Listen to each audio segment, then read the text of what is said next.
Polmont Young Offenders Institution houses 650 inmates, all boys between the ages of 16 and 21. Just because they're behind bars, though, doesn't mean the boys turn into angels overnight. There's a box on the noose there, is, man. Pretty character, I think, for some of them, but it just shows you what they're capable of.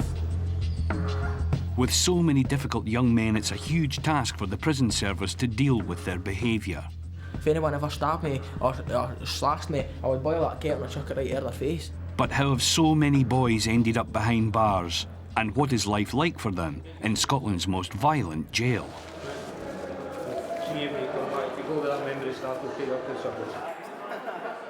Polmont has a constant battle to keep drugs outside the jail. And in the under-18 hall, one of the inmates is facing the consequences of being caught red-handed. Scared. Approximately 3-4 o'clock, early hours on Monday morning, we had a commotion from 2 flats in the lower level. The investigation, there's 5 laddies in total were involved. 4 had smashed up their rooms, and the night shift came in and removed them into the cells. Investigations would suggest that the lad had picked up drugs from the visits at the weekend whilst he was cleaning the visit area. What happened was, see that boy from Wome, he went in first and he found it, announced the draw, ash. And then when my mate went to go and get it, it wasn't there. Then I clocked on that fucking, all of them were fucking high on my drugs, on my booze and that. The difficulty the laddie in Wome Hall has now is that the prisoner in Iona Hall is looking for some recompense. And then fucking we found out who the boy was and a couple of cunts wanted to take him out. We fucking prick. And the word goes out very quickly. If this guy who we believe's located in Iona Hall is looking for some recompense, he'll have somebody to carry out that deed for him. And that's very much how it works. That's what we've really got to be vigilant about. I don't care if they batter me, it's just I don't want to walk about with a big slash down my face for the rest of my life. Just want to see my dad. It can make you laugh when you're fucking dead too. In Polmont, the worst situation to find yourself in is when you feel under attack. As he has 6 days isolation for being caught with the drugs, at least Martin is safe for now. Polmont works on a system of punishments and privileges. If you know how to keep your nose clean and stay out of trouble, you might get a job. With a job, you get a pass to move about and are trusted with more freedom. The passman job is like one of the best jobs in the jail, and what the passman is, it's basically you sweep round the flares, pick all the rubbish up, fix the pool table covers, empty the rubbish, stuff like that. It's pretty simple, and other people like who are locked up, they rely on you to ask you to do stuff like, could you pass this, or could you go and get me some stuff for other people, and you're out on all day basically. It depends what your favour is. If you want the passman, it should be a normal routine like everyone else. Locked up till lunch, you get let home for 5 minutes to collect your lunch, then you're locked up again to dinner. You're locked up all day. See number 26? Aye. Say please. I did. I'll floor a fuck at me and boy, man. Say please then. Please go. You can't just come in straight away that day and get the passman job. You would have to be known in the hall, get on quite good, fairly good with the screws, brand new, no fucking about. You've got to be, it's took me, I've been in for 5 months now.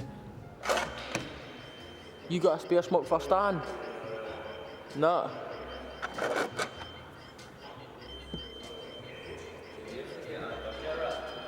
What are you talking to?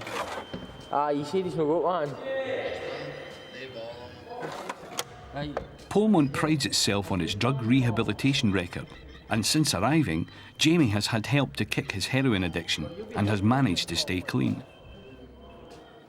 For all first-timers, jail life is a far cry from home. David, an accordion champion from Inverness, has spent his first few weeks learning the guitar. Here's your accordion. He went on a quest for an accordion, so we made him one. This is what we came up with. Just for a laugh, we do it, like, because Initially I got my accordion rejected, just in case you try to smuggle drugs or anything like that on it, you know. They just came out with this, just for a laugh, like, you know. They're good screws, they always look out for me. And not just me, but all the other boys here, they always look out for you.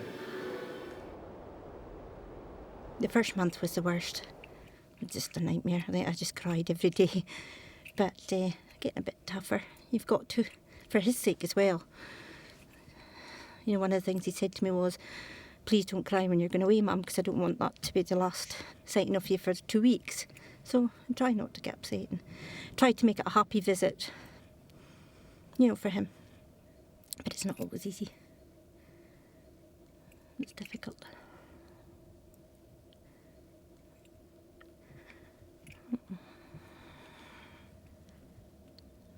This is the visit shirts. So I have to get this ironed in a wee minute. Go for a shower in a minute. Then get this ironed, get my jeans ironed. Then head down. I don't know why you've got to wear yellow shirts for going to visits, but it's the rules. He's not a bad boy. He's a good lad, really, and I just hope people who watch this realise that he just made a mistake.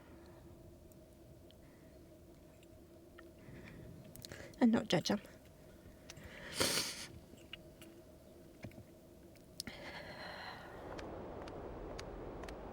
David's mum drives the 3 hours from Inverness to Polmont every week to see him. Just never imagine yourself in this situation, and until you're in this situation you can't understand how people cope. Stevie Lane. Hiya, pal. In the under-18 hall, Martin has heard that staff might be moving him to the protection hall called Cramond and has asked to see his personal officer, Stevie Lane.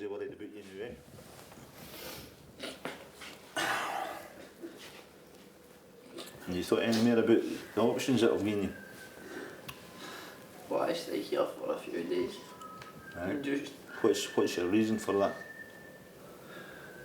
because I'm off right for 7 days, so when I come back out to Ricknat, just to see if anybody says anything to me or anything like that, and if they say something to me, I'll move. Right, but so that's another week. Have you phoned your folks? I've no money on my phone. Well, I'm sure we can arrange a phone call for you. That's not hard, is it? Think that would make things better? Well, then we're willing to do that, eh? I think you're low enough with us moving you, anyway. But you might give me the option. You're tearful every time you talk to me, eh? You're giving me cause for concern. You're getting lower and lower with your own antidepressants now. Right? As much as I would like to help you in that, I can't always help you, eh? There's got to come a time where I've got to go, enough's enough. Did you say that was fair? But I'm wanting to give you this week, and monitor you this week, but I need to see a marked improvement, eh? You can still come and talk to me, eh? Always welcome in here. To 9:30 right enough, then I'm away to the pub.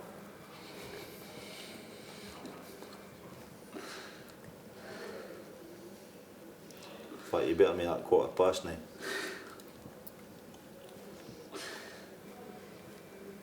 Come on, get that together, eh?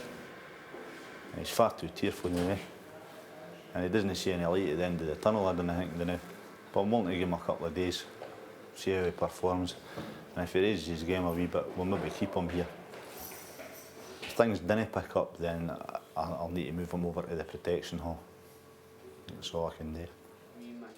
The Cramond Protection Hall is also where the sex offenders are held. There is a stigma among prisoners about the hall because even protection prisoners who end up in Cramond get labelled as sex offenders and nicknamed the Beasts by the mainstream inmates. That's Ashley, that's Gareth's girlfriend. A boy battered her, and my wee cousin handed me a knife and I stabbed the boy for hitting her, because I don't like what people that batter lassies, because I've seen things when I was a wee boy that just bring back memories, and when I seen that boy doing that, it just brought everything back to me. My mum's ex-boyfriend just to beat her up. I was only wee, and there was nothing I could do to stop it. when I seen him doing that, I just pictured it was him hitting my ma. I blanked out. I stabbed him 4 times, nearly killed the boy. Visits are perhaps the most important privilege for the inmates, and how many they are allowed is directly linked to their behaviour record. David's visit is over. Good man, I enjoyed my visit, man. It was total quality, brilliant. Enjoyed my visit, man. It was brilliant. He said he's getting on fine, just gets homesick, but he says he's getting on fine. He's doing his maths and English now, and hopefully starting a music course, and he's got his job, and so, and he phones home every night, sometimes twice a day, so but he's doing okay. Oh, there was a box on the house there, man. Yeah! He just started saying something up, I don't know what's up with it. It's David's first taste of violence in Polmont. See if you come back, if you go with that member of staff, we'll pick up the subject. Anything in your pockets, Mickey? The officers are keen to get to the bottom of the fight, as David isn't normally involved in trouble. We're just watching the CCTV footage to see if there's anything that we actually missed. I say it's all done, the staff are sitting here. We'll witness what's going on. As I say, when they break up, there's no messing with any of the staff there. They just split up and they come away quite peacefully.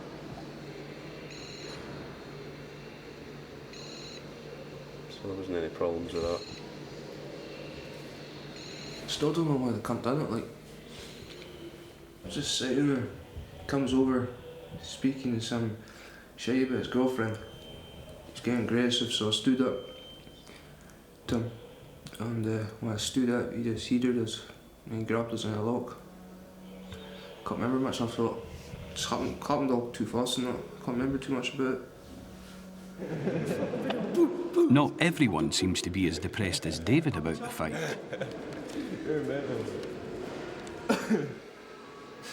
You proud of yourself? Aye. Think your mum would be proud of you? Aye. You're a disappointment. You really are. Did you call that a beating? Fat boy was laughing at you afterwards. You gonna get him again? Nah. Tell the truth for the camera. So do you know that guy, do you? Well, that boy there, I don't know him, but I know of him, if you know what I mean. You know what I mean? He's a wee beast himself, like, you know what I mean? So he is. But that's it. It's the officer's job to find out what's behind the violence. You come from the same area as what you do? I found it last night, he comes from Walners. It's just up the road from me. How are you feeling at this present moment in time? Do you feel you have to get revenge or anything on the guy? No. Did you get any speech play for the windows last night? Anybody shouting anything to you? No. Nothing? Okay. There's obviously been something happened outside that he's not telling us. We might never get to the bottom of that one. I don't think he's been the aggressor in this situation. So the guy's obviously got some grievance. Whether it's actually anything to do with a girlfriend, who knows? Who knows? There's no doubt that David is still being put under pressure by the same boys. These boys are trying to run the hall. These boys are trying to be boss, and nobody likes it. They're making themselves unpopular, everyone's getting fired up, so that's why there's silly wee fights, and plus I just think it's going to kick off really soon. For a first-timer, David's intuition is dead on. I'll come for the bike show. I'll get battered now. They two down there. They two down there.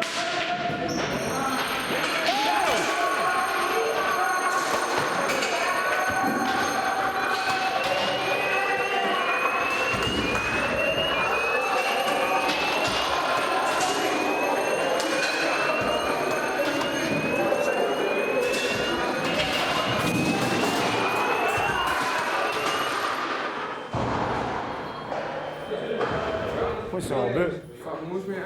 A pool ball? I just walked up, then turned around, spoke to him. Next minute, I got a fucking pool cue in the back. and then fucking about 50 pool balls got launched at us. 20 pints in the whole trying to kill us. Because we're up north, mate, you know what I mean? What's the place up north for? Don't know, must not like it, it's taking a disliking to us. Can I tell you, you know what I mean? Couldn't take any of their shite, you're running about, around the hole and that. It's easy for you to say you're out Wednesday. Aye. You must see the light of day between now and Wednesday. There was no much warning or that. We walked up and I seen them all huddling together, and the next minute it was just a fucking, I got a pool cue in the back and just rakes of pool balls not getting launched at us. So much you can do against 20 people with cues and pool balls, you know. You're fucking full of red marks, man. One there, one there, one there. Take it as it comes, no? Takes 20 of them, know what I mean? Takes 20 of them. The shoulder's going to Did get down. you know when it happened? Are you in with somebody who's likely been cranking you with a pool cue? No, mate, no. He's in post, he's in that. He's in post support. After the fight, the officers pick up the pieces and isolate the guilty parties. Even they are surprised by the violence. They were in. I want to know who's shown the pool goes because they were named at them. There is a high level of violence here, but much of it's really down to the volatility of this particular age group, and you know how easily offended they are at certain things, and the image, you know, that it's important to them to have the right image in front of their peers, and you know they feel obliged to respond in a certain way at times that hopefully would go with maturity. But obviously we have them from 16 years of age here, and some of them are still quite immature and you know are quite volatile. The next day, all of the culprits are split up and separated, with the troublemakers moved on. We've never had an incident on such a scale like that up here before, never. I'm surprised at some of the guys that were in there because they've been there for a wee while and they've never shown anything like that at all. Any other time they've been up there. 62, correct. 71, correct. Out of character, I think, for some of them, but it just shows you what they're capable of. And it's here, but it's no in. It shows you that they're maybe not as hard as they think they are when there's 8 or 9 pile into one boy. And the way in which they do it, or 2 boys, and the way in which they do it. Last night, the semi-riot. Well, cut our boys from Inverness with it. They came into the hall, right? They were for Inverness, right? Inverness, you know what I mean? It's not really known to us, right? Every man of us are all pals, mate. Shut up, you're daft. You fucking... They try to throw their weight a bit, which wasn't there for them, you know what I mean? And the Inverness boys came in, try to get white. It's what always happens, man. We always stick together, man, all the way. That's how you find it. Paisley, Glasgow and Lanarkshire run Polmont Prison, you know what I mean? Because we always stick together against everybody else, no matter where they're from. Like they stick together, man, but they always get battered. The staff are still worried that David is being targeted and use the disruption around the fight to move him to another wing of the hall to try and protect him.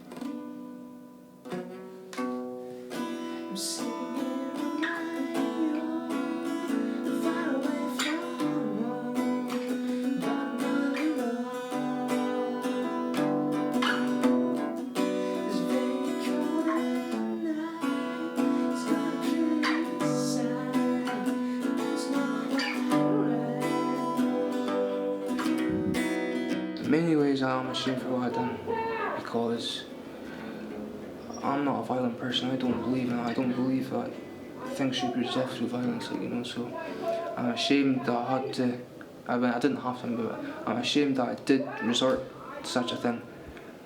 And I'm ashamed for myself in many ways as well because it's like, why couldn't I have just been a stronger man and walked away? I started crying and she was being sarcastic, trying to cuddle me, but she was winding me out. I was like, just go away and leave me alone. And she just started hitting me. And I was trying to speak on, because I knew Christopher, my cousin, was coming to do his grave, and I knew he was coming. And she hit me and I was just like, right, that's it. I just lost it and hit her 3 or 4 times. And got that much of a fright, that much of a shock. I bailed it, just went away. David is serving 6 months for assaulting his girlfriend. Doing any sort of crime in the woman, any crime, you're known as a beast. Doing a crime in a woman is seen as much worse than murders, slashings, anything. People in here thought I was a beast. I'd be fighting non-stop, probably have to go on protection. But I just denied it because at the end of the day, I mean, I don't think I'm a beast. In the under-18 hall, Martin's week of isolation is now over, and it's crunch time. He now has to go back into circulation and face the chance of being slashed or moved to the protection hall, Cramond. Because I'd rather fight with a full jail before I'd go to Cramond. Don't want to go to Cramond. And it's unfortunate that with the young offender population and the mindset they've got, you know, they would establish everybody with Cramond as a sex offender, which is not the case. It's certainly not the case. Some of the laddies there are just weak individuals who fail to cope with prison life. Martin's been safe behind his door, but now he has to face the music. Doogie has a radical plan and offers Martin a cleaning job. I spoke to staff this morning. We're going to get you as a passman for a wee while. I'll get you out of your bed, because the last thing you want to be doing is feeling isolated and lying sleeping all day long. We don't want that either. We'd rather get you out and about. OK, Martin, if there's anything at all, Martin, anything at all, come and speak to me. Martin decides to take up Doogie's offer, risk going out into circulation as a cleaner, and take the consequences.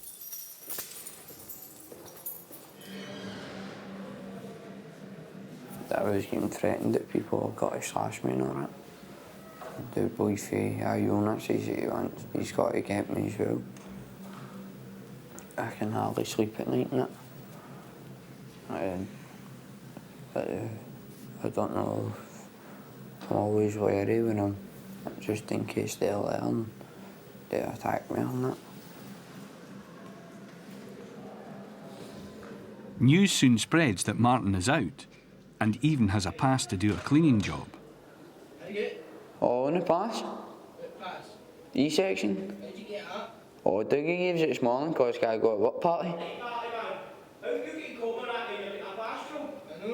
Fucking ask him what you asking me for.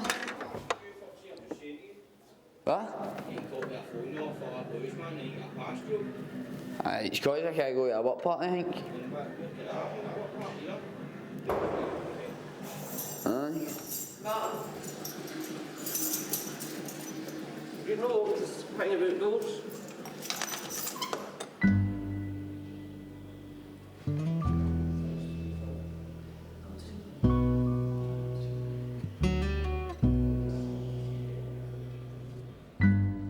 Chris is finishing a long 4-year stretch in Polmont.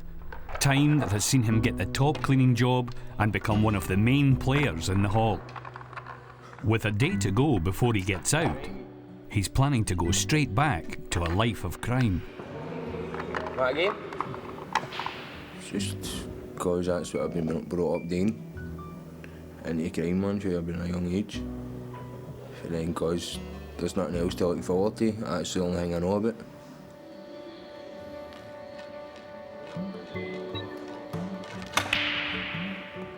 Still why I got a job in it. Because it's shit pay. Try to go out and do crime and you can get hundreds of money and but you can work now. You can work one night, man, and get thousands of pounds, and then you can get work a week, man, and get a cut of honor. So there's no point in doing that. I think I probably will be back. Because you'll get a lot of shit you sort out when I get out. Like enemies wise, you sort all that shit out. That shit's in the beating. Him. Aye. What is it? And if it comes to it, man, I'll need to take some kids out. Because if I'm not got to hide all my life.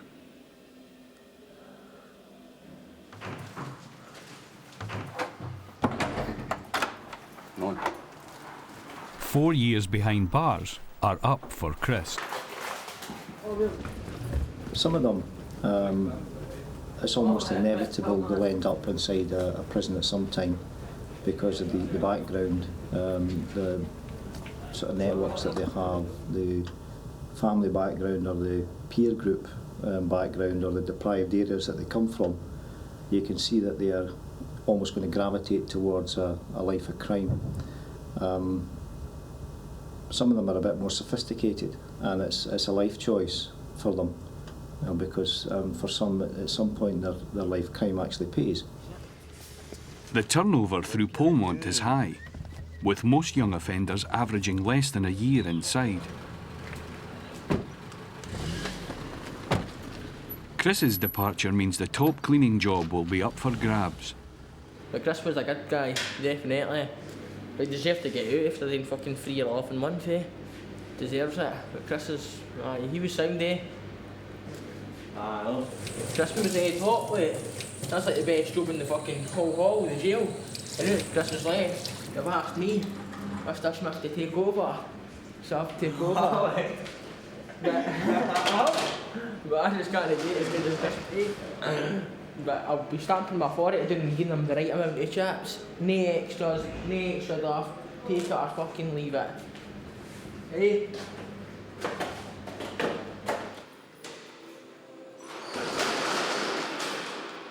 The hot plate, right, is the dinner area for in the hall.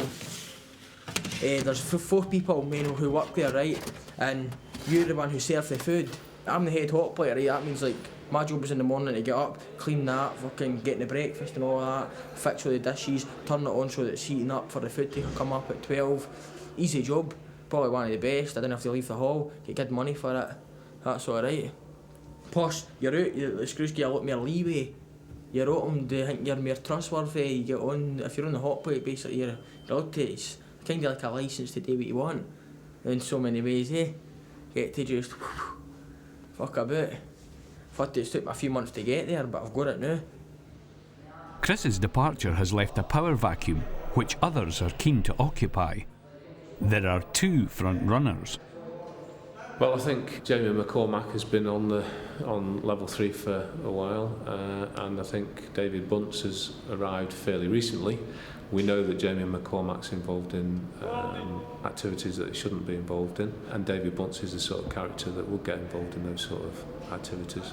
So I think there's some competition there, similar to what goes on outside with things like drug dealing, and I think that they've both got the followers and the kind of squaring up to each other. Spotting a possibility of another flashpoint in the hall, Manager Mick has had the young offenders, or YOs, locked down and has called in the dogs from the drug unit to make sure both McCormack and Bunce are not in possession. Everybody's locked up so that the passmen and that can't run about and tell the other YOs that the dogs are in. Because if they do that, if they've got anything in their cells, it'll be out the window or it'll be hidden elsewhere. You might not find it. And elsewhere, I'll leave to your imagination.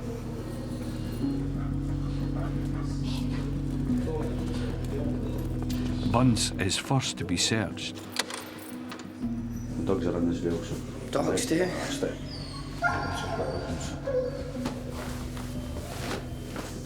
Drugs, they get in, and it's quite hard to stop them. We've got to have visits.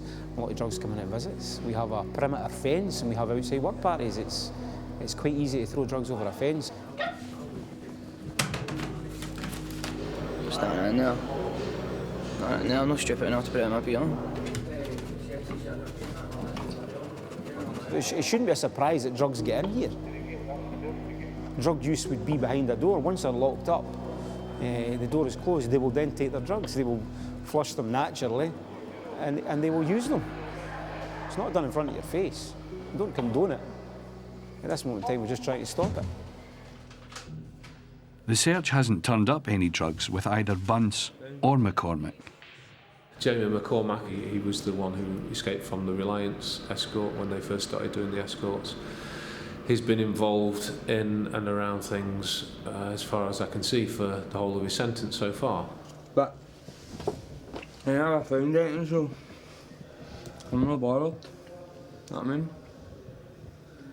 the authorisation for the governor. So they searched the place and they wrecked it, but this is it half done, half fixed. You know what I mean? But it's part and parcel of being in a jail.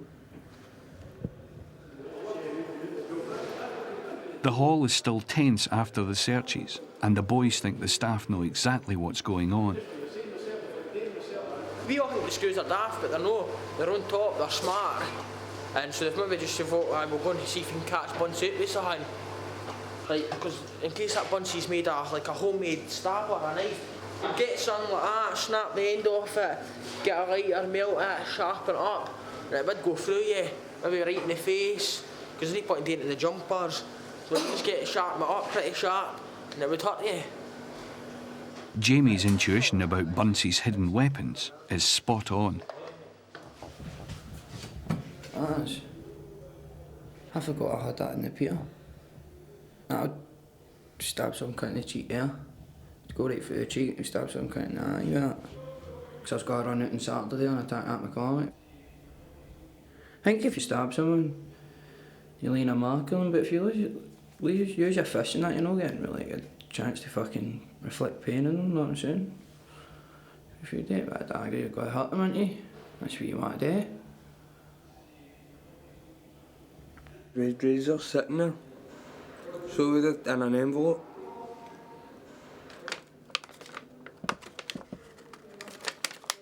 I still got mine. What'd you do with it? All different stuff. Cut stuff, like cutting stuff and that, and cutting people.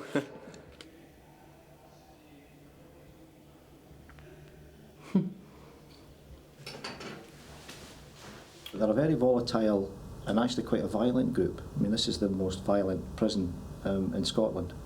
They have the highest level of assaults and highest levels of violence of any, albeit the vast majority are relatively minor in nature. But it's typical adolescent behaviour, you know, a push and a shove becomes an argument, becomes a fight or an assault.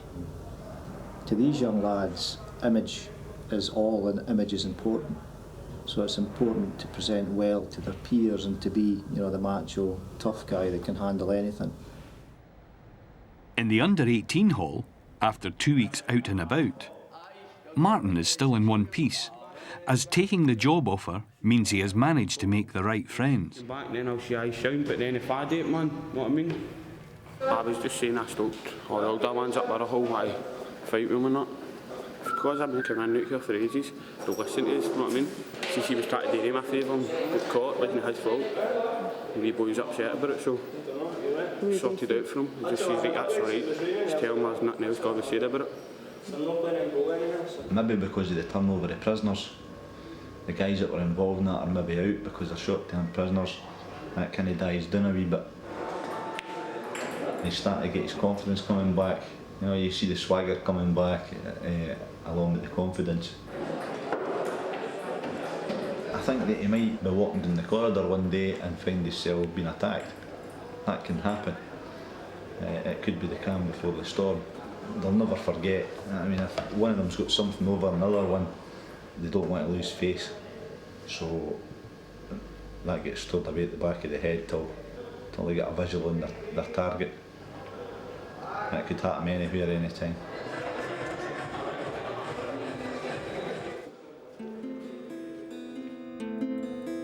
With a month to go, David is more and more frightened now, only going out to phone home and for meals. He thinks the hall know about his crime and has decided to see out the rest of his time in self-enforced isolation. That's where the trouble is, because this one group, I'm not going to say who they are, I'm not going to say where they're from, but this one group I'm having hassle with. So it started in that hall, but I don't know, but I think the words come over here.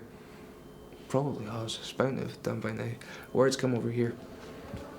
You never know when it's going to kick off, you never know what's going to happen, like, you know what I mean? Just, always got to be on your guard.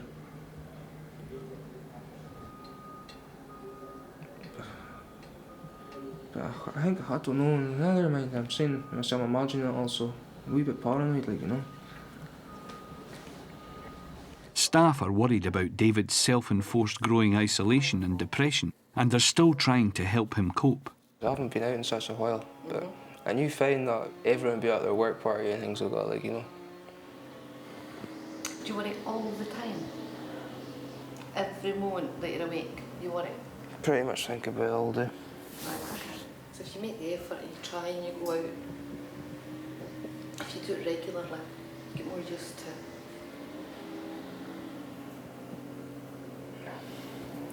I don't know. David feels he is under attack, but in reality, the rising tension is not about him. We're all starting to get fully daft these days. That's like done, that's really good. We're all throwing pool balls about on Wednesday night, you know. Starting a riot. You're doing it on Wednesday? Who are you attacking? All. There's a few cunts got razors up here as well. So far. So's everything. Cunts will be getting the dial took after them. I'm gutted I'm a freak now. With the Bunsen McCormick power struggle, there's talk in the hall of a big kick-off. See when there was a riot here there? Well, Wednesday night there's got to be a riot. Everyone's just going to pull. She would be here Wednesday night, and every cunt, I bet you see cunts getting slashed, stabbed, kettle. Oh, here we go. Oh, yes. I'm with you for any of them, but there's a cunt in the country who would just take the face off you, no bother, and that's what you need to watch. See if Stuart was up here, I know, man, fucking, they'd all be hunting up doors too. He spent 24 months doing the digger. He was in the daily record for doing almost 2 years doing the digger. A wanted boy. Aye, but when I was back in 2003, my first ever sentence, I was sitting there, I didn't even notice him, I knew who he was, his name was Stuart. I was sitting at the smokers room back in the old induction, and there was about 5 guys, and there was a big massive cunt sitting on a chair, and that Stuart's been talking to him, that Stuart's just went like that, fuck, he slashed him, and the big boy, you could see his teeth through his face. You could see the big cunt's teeth through his face, and that Stuart's been sitting there with a razor in his hand shouting, "Did you all see that? That's how it's fucking done. The fucking Blantyre Mad Squad way. Did you fucking see that?" All laughing and that, and the cunt's whole teeth. The cunt lost about fucking 5 pints of blood and nearly died. And that Stuart's sitting there with a razor in his hand. "Come on! I'll take yous all to fucking hell." You know that? I was like, "Get me fucking out of here. Catch you after." If anyone ever stabbed me or slashed me, I would boil that kettle and chuck it right in their face. If anyone ever done that to my face, I would murder them. I'd do the fucking 15 year easy if anyone ever took my face off me. My wee dimples. The next day in Iona Hall, Bunce and McCormick are caught fighting and put on report. We opened up for recreation. An argument started between him and another YO here. They disappeared from view. We noticed all the YOs are actually looking into a room, yeah? And it's all really quiet. So we walk up, the two of them come out, James and this other guy, looking pretty dishevelled. We're not fighting. Yes, they had been, and they were both walked up. You see with the marks on their head, they've been fighting. It's quite easy. That's the life in Polmont. People fall out, and that's how they settle their differences. I'll give them their due though. They went into a room to do it, they didn't do it in front of us. Sometimes you see fights that spark up right in front of you. This pair decided to go out the road and settle their differences. Still caught though. Being caught means facing an orderly room with the possibility of losing all privileges. Have a seat, young man. David Bunce, 344. Right, Mr. Bunce. Mr. Crossley says that he had unlocked his side of level 3 for recreation when I witnessed an argument between David and James McCormack. They had both disappeared into room 26. As we approached the room, both young offenders came out in a dishevelled state.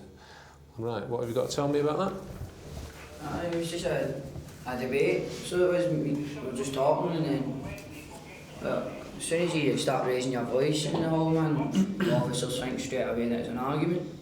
It wasn't, and then we just went in the Peterton to have a smoke, and had to carry on, and we walked back out. He's walked in, man, fucking, he got swans in the air in the heat, man, and then fucking I just punched him a bit, fucking never knew what hit him, man.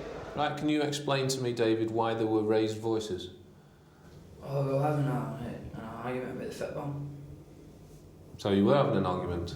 Aye, but it wasn't an argument, it was merely a debate. Well, you said that there wasn't an argument, but you now just... It was a debate. Right, given the evidence that I have before me, I am happy to come to a conclusion that there was a fight taking place with what we call circumstantial evidence.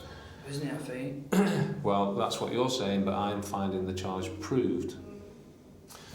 I have to say that you've made more fuss about this than the actual incident deserves. There was nobody involved other than you two. I would have been quite prepared to maybe give you a suspended award had you come in and held your hands up. But the pair of you have both been very obstructive. How can you say it was a fight if you never even seen it? Well, I've just gone beyond reasonable doubt on that issue, and I'm convinced that something did take place, as is Mr. Crossley, else he wouldn't have put you on report, as is everybody else except you. You can appeal it by all means. There you go. Fill of shit, man. It's one of these. Jamie McCormick is doing a life sentence for murder. Have a seat, young man. He's not exactly a stranger to the orderly room and has his written statement prepared. Okay. The officer's here, so I'll get the officer to read his evidence out in a minute. The charges at 7:20 last night, you were fighting with David Bunce in Iona Level 326. So basically you are admitting the charge that you were fighting, but you were saying that he said he was going to take your jeans off you. And he was there with something sharp in his hand. You felt blood running down the back of your neck. Did you report this to staff? No. No. Anyway, I'd have to. Well, it's a bit late for that, isn't it? So on this occasion, what I'm going to do is I'm going to take 7 days earnings from you. And that's the matter finished with then. That's okay. Thank you.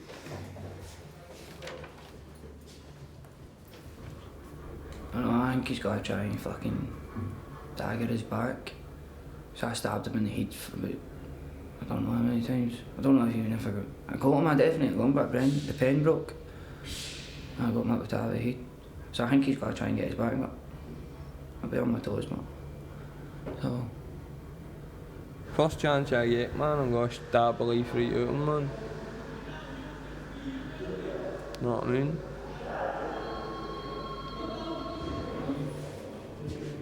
Even though the ringleaders are out of circulation, the hall is still rumbling.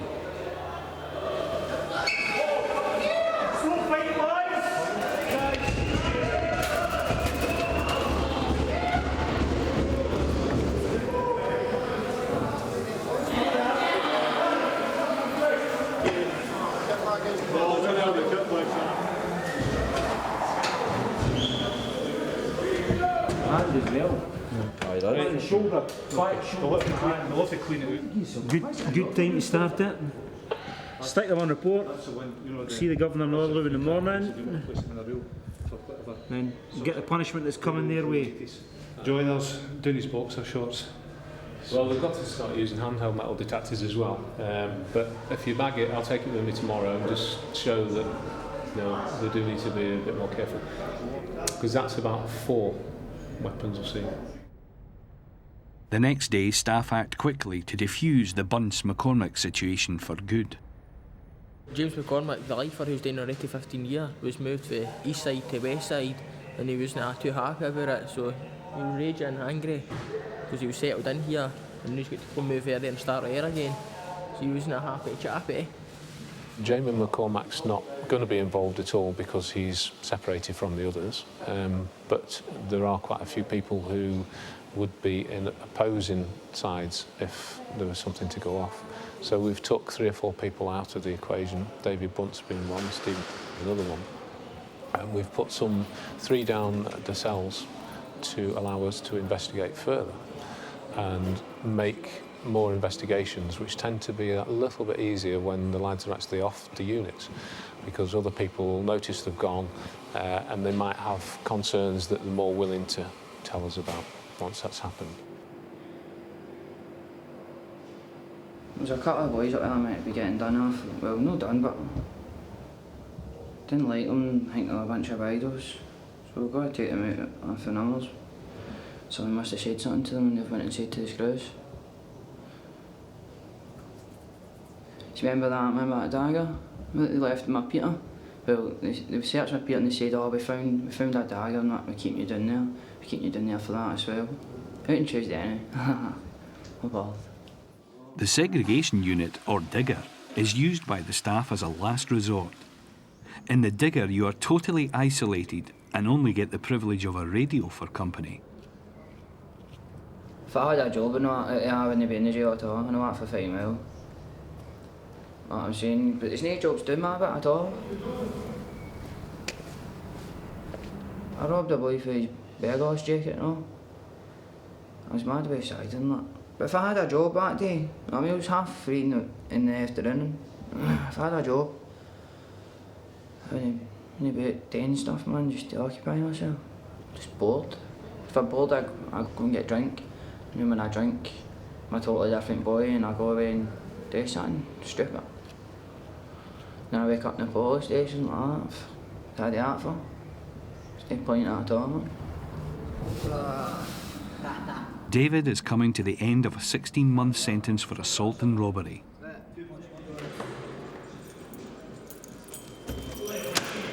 In the over-18 hall, the staff may have acted to clamp down on the fighting, but the constant attempts by the boys to get drugs in goes on.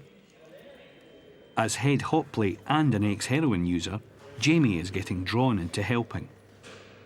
Right, I'm just saying how you'd get drugs in an right, but outside you would take a proper envelope, you'd take tools.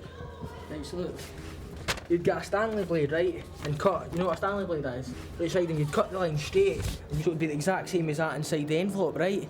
And then you would just, so it would be exactly straight cut, then you would just put it in, so it would look the exact same, but it's another layer, and you would stick it in, and you just put the drugs at the side there, so they would just open your letter, assume that's the same bit, then they just give your mail your letter, and you just go like that, you'd go on your Peter at night, oh boom, open it, you'd be like, yee-ha. Every time the system tries to find a way how to not get it, you always find a way to get by it or whatever, but the screws are onto it a lot of things now, so it's a lot harder.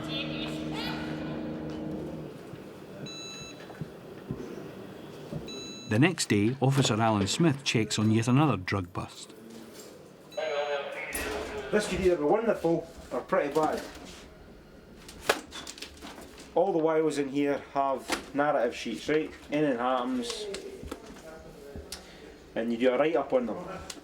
And here's your possession of drugs. Heroin. The lowest of the low, heroin. Junkie material. He's a stupid cunt, man. Getting caught with anything apart from that. Know what I mean? Not just that, shouldn't have got caught. I take my stay back for it all morning. Stay back for that, and I was Just thinking about fucking it. still went away and go But to yeah, I was thinking about it. I was to put half it out to somebody and half it out to somebody else. So I got it for some cunt for the other side. But I ended up not getting any to him, not getting any to him, and getting caught and even sniffing it myself. Or even if you look at it. Possession of drugs, sacked from hot plate, downgrade to standard. It's all a laddie. It's all a laddie. But I'm doing it fucking hardcore, turning around. I went from head hot plate to head hot cake. I've no fucking rec, no PPC, no wages, doing it hardcore, put down to standard. Oh yes. I'm gutted. I'm laughing now, but I'm greeting really. I'm just putting a brave face on. But I'm devastated. What can I do? Did you post it? In Lomond Hall, Martin's confidence has grown to the extent that it's created a problem.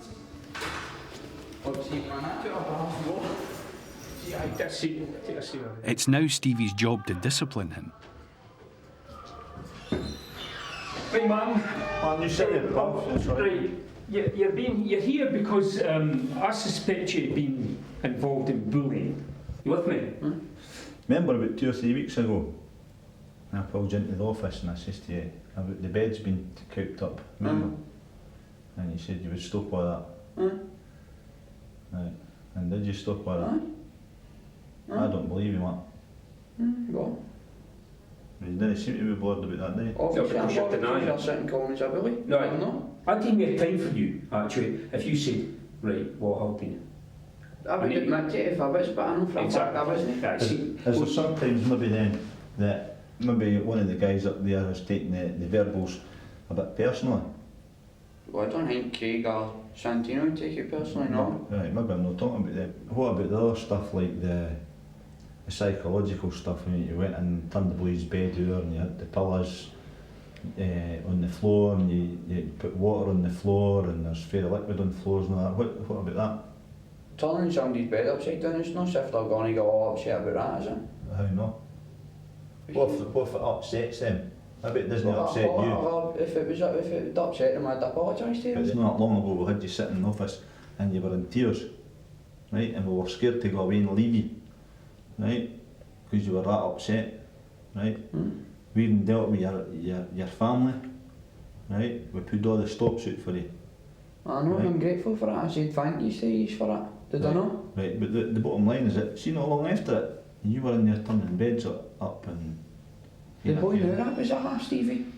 The two of you were getting on each other. Right, we're not making any progress here.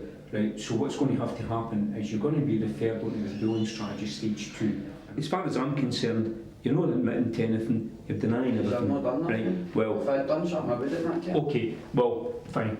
Then that needs to be discussed as far as we're concerned. Right, so somebody's going to be coming to see you in the next couple of days. That's more or less it. Okay? Right, that's us finished. We have got sound information saying that Martin was involved in bullying. The younger guy who was being bullied, he's now getting moved to Cramantal on protection, and Martin's been moved downstairs, so that's like a kind of downgrade to him. They must think because you've got white shirts and a fucking bunch of keys that they're some sort of gangsters. See, if I was to see one of them out in the street, man, I'd knock their swagger into a stagger. I'd smash the head right off them, man. I don't like cunts like that. The way they act there is whole if, right, we need to show him what to do when they don't. Obviously you know what to do, that's what your mum does for, they show you right for wrong. I've never ever been told what to do in my life. I've worked since I was 7-year-old, I've brought my own money in since I was 7-year-old. My mum and dad's never told me what to spend my money on that, know what I mean? I've never been told how to lead my life. David Bunce, 344. 16-1. Feels like butterflies, you know, so it sounds kind of stupid, isn't it? But, does man, nervous and that.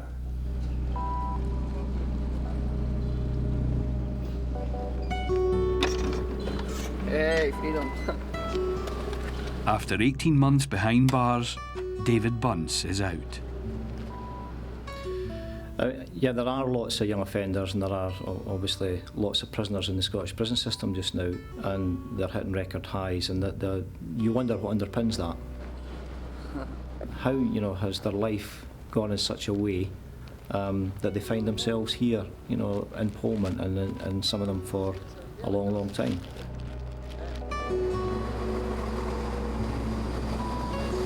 My mum died in 1987. My dad's never taken that anyways. It's been flung to pillar to post, man. And for about 7-year-old, man, I was in homes right up till I was about 17. Keller Secure, St Mary's Secure, Harley Place, Trample, Hillside, Woodland School, foster homes and all. I feel like they can't manage us, they can't hold us, and in and out of homes all the time, fucking. The only person who really kept in contact was my big brother Graham. My nana sometimes, and that was it. But Graham, he's a well-liked boy. He was heart of gold. A grafter, never got into trouble. And he just ended up taking drugs one night, man, just ODing, overdosing, that was it. How old were you? I was about 12, 13. He was about 17, 18. I was away up in a home at the time at Hillside. And after that, man, I just went AWOL, man. Just started running a bit, man, run away. Getting crime and that. Shut up, man. Yeah, man. Nearly every boy that I've been in homes with, I've seen him in jail. Definitely.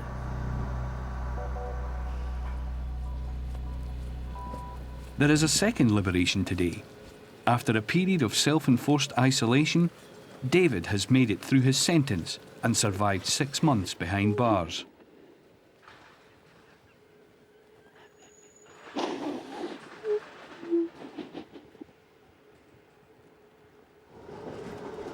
I've been asking my whole life, why have I been dealt this life?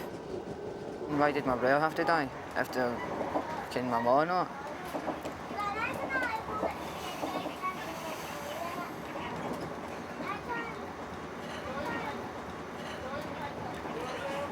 They couldn't have the answer. That was it.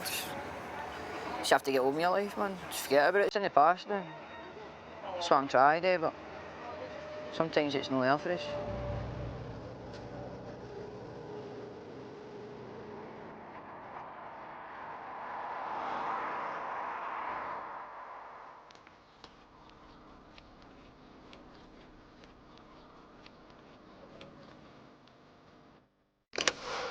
James McCormick settled down after his move, decided to toe the line and conform. For the first time, he has now earned a passman job. Martin has fitted back into prison life and has been moved to an over-18 hall.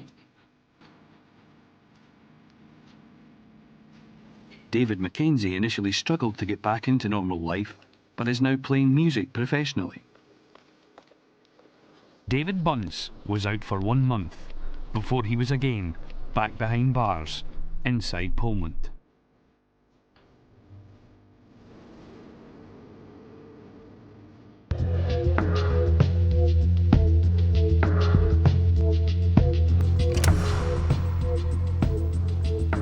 Polmont Young Offenders Institution houses 650 inmates, all boys between the ages of 16 and 21. Just because they're behind bars, though, doesn't mean the boys change overnight, making Polmont the most violent jail in Scotland. With so many difficult young men, it's a huge task for the prison service to deal with their behaviour. I've got to hurt someday, I go numb, and that's what scares us, because if I can't remember what I'm doing, how can I control myself? There is an endless flow of young men from the courts into Polmont's halls. How do they survive inside? Can they change? And what happens when they're released back into the community? Believe me, I have changed. While I'm in here, but when I'm out there I can show you, and I will. But why have so many boys ended up behind bars? And can any of them really break away from the endless cycle of crime and punishment? Ex-heroin addict Jamie has thrived in Polmont and cleaned up his act, working his way up to a trusted job. Last week, however, he took a step back when he was caught getting drugs in for another inmate. Possession of drugs, sacked from hot plate, downgrade to standard. So, what, eh? I'm just putting a brave face on, but I'm devastated. What can I do? What will I do? That question is soon answered, as Jamie has now been relegated from his cushy job to hard graft working in the kitchens. Gordon Ramsay's no got a looting. If it was up to me, I wouldn't bother working, but if I didn't work, I get put in the port, they take your telly off you, give you no wages. So really, you've got to work, I suppose, but you're up for 8:30 in the morning, so that's you at 4 or 5 o'clock at night. Hard work. And it's taking its toll on me. Jamie was caught trying to get drugs in for someone else, but agreed to take all the blame for £100. But he hasn't been paid and is losing face. I mean, I've just not got it in them to walk up and say to him, I want the money now. Most cunts would just run in your feet and put a dagger to your throat, Jules, and say, you better give me what I'm stabbing, fuck it, yeah. I'm going to have to do something, eh? But if I'm going to have to do something, I don't know what I'm going to do, man. I don't even know what I'm going to do. I'm raging, but I didn't want any trouble or that with anyone, but if it happens, it happens. Violence is the most common way of inmates sorting out a problem in Polmont. So in the under-18 hall Lomond, it is no surprise to the staff when things kick off.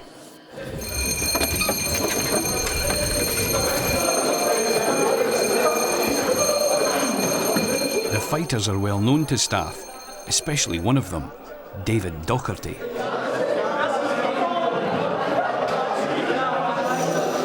He came back to PT when he walked into the rec room. An enemy has, who's had trouble in the past, seen him and just assaulted him. Putting that shite after starting. Never had each few months, sir. David has a record in Polmont of non-stop fighting and was only allowed back to the hall from solitary after he had promised to change his ways to his personal officer, Stevie. If I sit down? Doc, I don't believe a word that comes out your mouth now. I know. Remember I came down, we done that big interview, eh? Aye. And it was, oh, I'm going to do this and I'm going to do that. And I'll do it, I said to you. why do you need to fight? What age are you now? 17 and a half or so. I'm trying to get to the root of why you're offending all the time in the prison. Because I deserved it. But is there no another way you can deal with it? Well, there's plenty of other ways we can do it, but I want to do that. That's how you are where you are now, eh? David's behaviour in Polmont has left him with enemies in every hall and a list of charges he's proud of. Like 36 or something I've been on, 37, 38 or something. First officer to open his door would get a dart in his eye. Dockery did have 2 blades wrapped up in paper. Did call me a fucking buffy cunt and a dirty scumbag bastard. His record in prisons is shocking, man. There's a list, I attached a list of his previous to that as well when I sent it up. It's that many times Stevie's been out, he's been in. He came into here, went out, up to Iona, back to the cells, back here, back to Argyle, back to the cells, back here. Today's fight between David and Chris Stevenson is the 5th time they have clashed since arriving in Polmont. I'd assault Christopher Stevenson with his chair in the visit room. Did assault Christopher Stevenson. You're a bad man.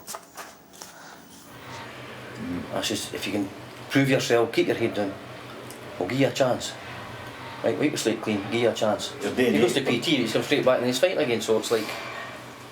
We've got to do something with this guy. You're fine! Getting moved for Hull to Hull to Hull. That's just doing anything. I hate that, man. I just try to stay in the man Hull. Just cause you reputation, I suppose.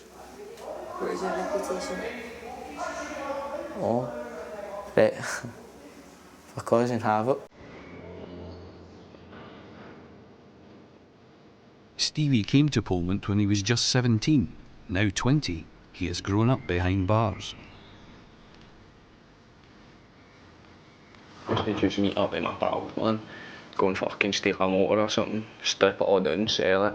Yeah, I'd just get hundreds of drugs, man, all sorts of eckies, speed, hash. Just fucking get hundreds of heavy, man, just get heavy mad weight in a house. Blast the tunes for a while, man, and just fucking bounce out in the streets and start to cause trouble. Just smash guns with bottles and shit for nothing, man. Ended up batting this kid, man, he stuck us in, and then I got out for court on bail. And then I ended up just fucking bumping into the fucking cunt's uncle. I battered his uncle, man, just for the sake of it, and ended up taking it too far. The night club? No. Came into jail and I was fucking only something like 7.5 stone or something. It was that bad, we taking drink and speed and boys and eckies every single day. So I can't really remember much about it, see. My whole life was fucking, as I'd grown up, it was dreadful, man. I'm always in fucking a good few serious fucking relationships where a fucking boyfriend was beating her up and shit, being violent to her, man, and she ended up going with one kid that fucking got her addicted to heroin and shit. And fucking that's just when I went after rails, man, started getting out in the street and heavy battering cunts and shit. 3 years into his 5-year sentence, for the first time, Stevie is now eligible for parole.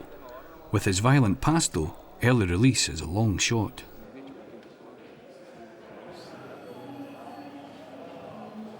After work in the kitchens, all Jamie thinks about is his release in 2 weeks' time. I'm confident. I'll go out there and pull a girlfriend in no time.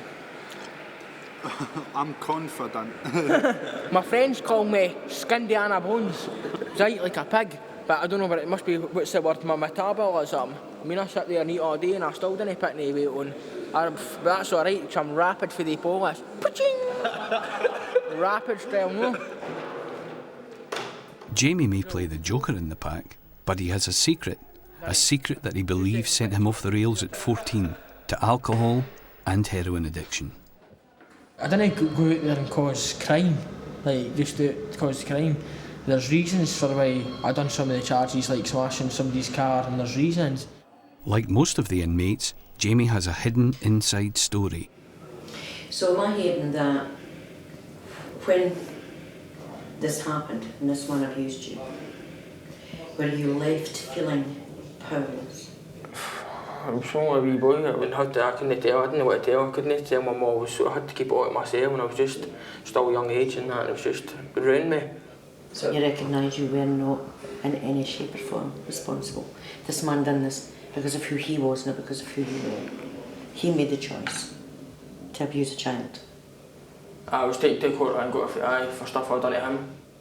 And I was drinking a bottle of Buckfast, and I seen his car, and I've been raging. As soon as I've seen his car and I've seen him in the car, I was really angry. And the first walked out the house, and I picked up my last bottle of Buckfast, I smashed it off his windscreen, and he's jumped out, and I've started calling daft, shouting and that. And then the boss came and lifted us. But my lad said if he stood up and he'd explained, he goes, I wouldn't have got the jail sentence. He said I'd have been alright, but I just didn't feel I can go through it. So I was ashamed. And the difficulty for survivors are, this has been so overwhelming, they are so caught up in the self-blame and the anger and the self-harming, they do not realise that the resources they have.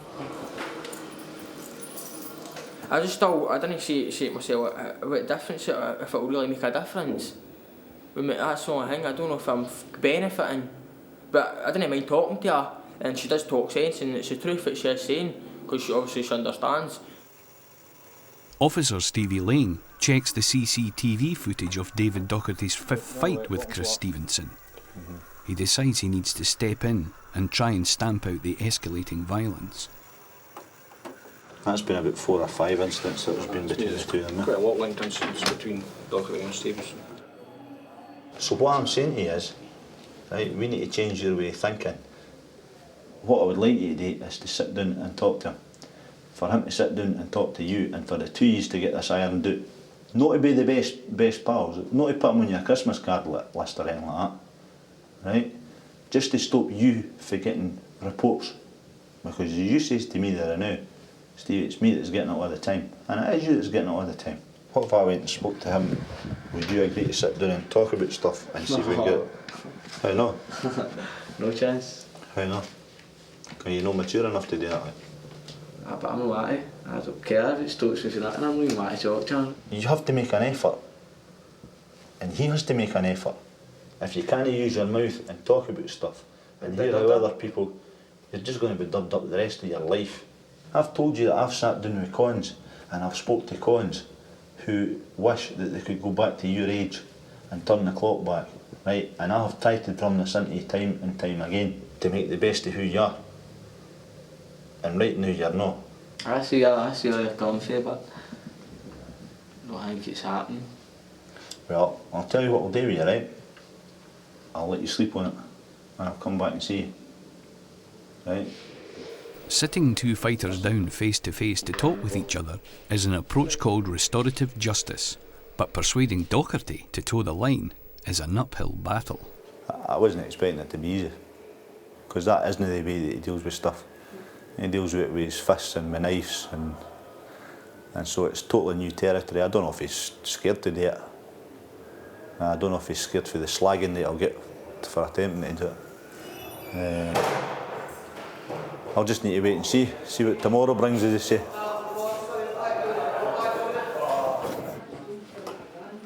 Stevie has worked hard in Polmont to clean up his act and drop his bad boy ways. This has meant he has earned the trusted job of working with new arrivals and helping the staff process them through reception. I'm trusted. I'm one of the most trusted prisoners in here. Even when I go back up the hall, I'm opened up all day and all that, so easy days. This hard work is also taking him one step closer to the chance of parole. Officer Alan Rankin has watched Stevie change his behaviour since the start of his sentence. He knows, though, to get his dream of early release, Stevie must shine in next week's parole meeting. Now, when you go there on Tuesday, right, be positive, right? Tell them all the positive things you've done over the last year and a half, right? Been sitting thinking about it, man. I've got everything planned. You're willing to do anything. If it means going to counselling outside, right, you'll do it, because you're a lot of problems when you're 14, 15, 16. Again, that's you, you're growing up a bit now, so that's all in the past, hopefully, eh? I'm not going to sit here and say you're definitely going to get parole, because it's not my decision. That's how I'm not building my hopes up, man, just in case I don't get it. If you get it as a bonus, that's what you look at, right? All I can do, right, and you can do, is do the best you can. You've done the best you can over the last year and a half, right? You can't do any more now. All you can do is keep on going the right way, and hopefully the people with the power to get you liberated will understand and see what you've done and give you a chance out. Right, I'll see you later, Stephen, eh? Take care, son. What's at stake here is the difference of being in the jail for another 10 months, eh? Which is a long time for a young laddie to be in the jail, eh? So the difference of getting out in August, if his parole's okay, or the difference of spending another 10 months in the jail, another Christmas in the jail, another birthday in the jail. That's the difference. It makes a lot to Stephen, eh? I'm nervous, man. Because I have to go in and present myself and sell myself to them, to show them that I'm willing to comply by any rules to get out an early release. So I'm keeping my fingers crossed. Can't wait. In Lomond Hall, David Docherty doesn't seem too worried about burying the hatchet with Stevenson. No, I came in Thursday, man, I was boxing with that cunt I stabbed, man. I knocked him out, but man, he's just cunt. With Docherty proving a hard nut to crack, Stevie goes to tackle Doc's enemy. I would like you to do a thing that's called restorative justice. Okay? Basically, it's just a big fancy name that they've gave to a meeting where we get the two boys together. Right? And we talk about what's been going on and why the assaults are taking place, and we try and sit down and we try and find a way forward. Do you think you'll be able to sit in the same room as them? Basically, aye. I think it's better half getting it sorted. Going in here for a bit of time together and that's. May as well try and get it sorted. So. I'm kind of looking at maybe doing it sometime next week. With Chris agreeing to restorative justice, Stevie's more determined than ever to bring David round. Hello David, how are we doing today? Bad, cheers. Right. Just up to see about this restorative justice thing. I've been down to see Chris and he's all for it. He went for it right away. Eh? He was actually quite mature about it. Have you had a think about it? Bothered, man. Bouncing anyway. Don't care less, but I'll go. You think you're just going to take part in this because we want you? Probably. Or are you doing it because you want to do it? Is there a bit you want to do it? I don't want to do it, but I'll do it, that's what I'm saying. See, your attitude's telling me that you're not bothered. I'm only bothered but I'll do it, that's what I'm trying to say. Okay. Getting David to agree to sit in the same room as Chris may be a start, but it looks more like it may be the perfect opportunity for round 6 of the vendetta. I'll just say to him, fair dues, I'll go along with it. First chance I get, I'll sniper him, man.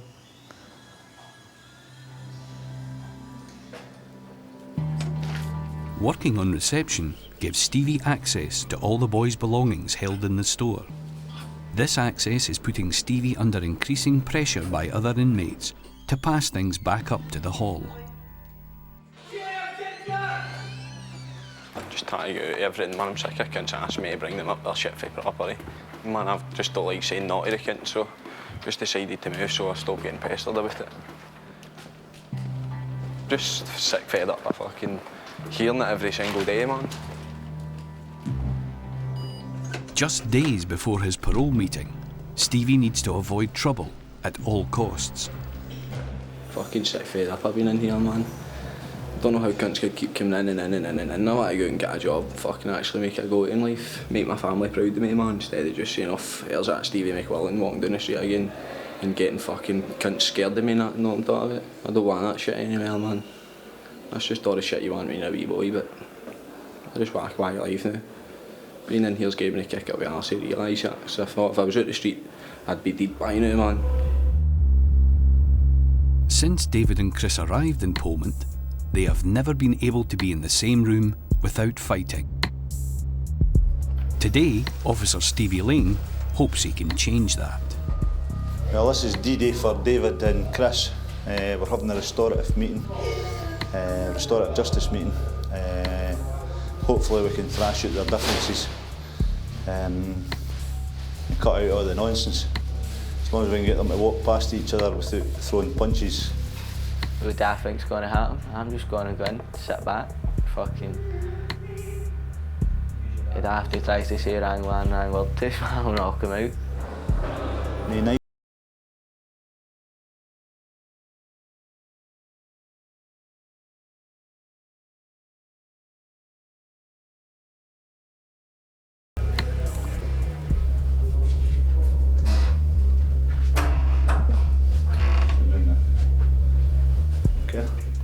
Right, you know what you're here, guys, eh?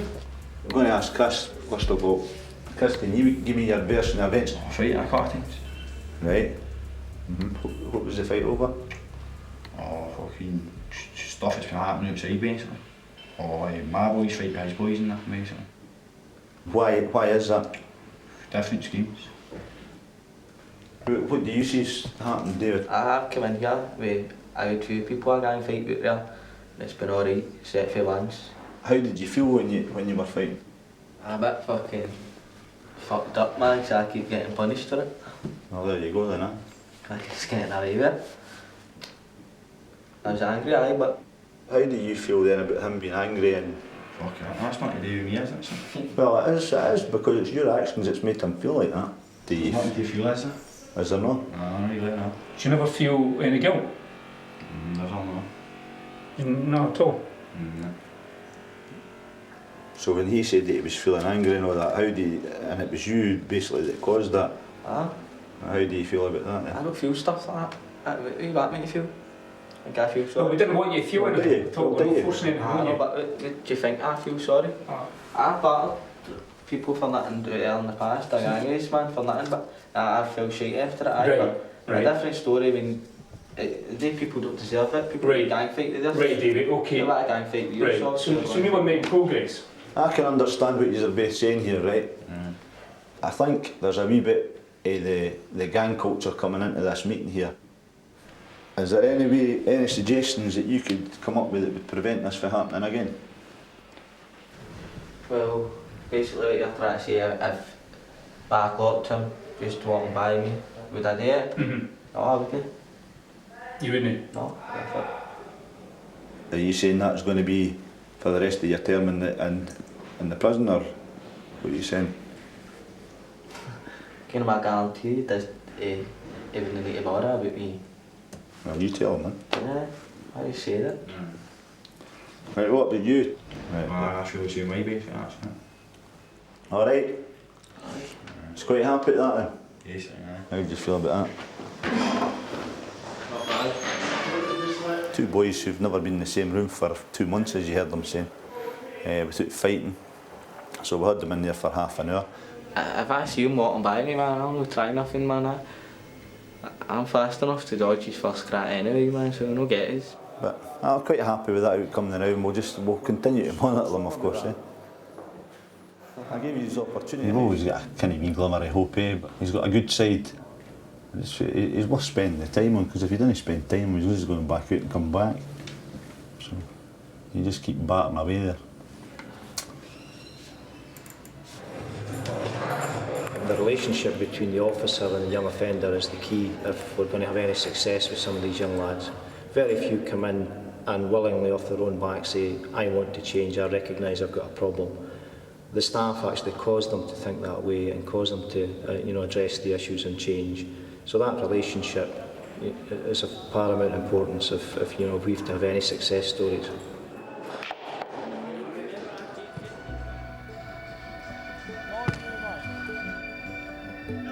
It's Jamie's last game of football in Polmont, and he's at the end of his 6 months inside. He has continued with regular counselling sessions and is starting to show signs of changing.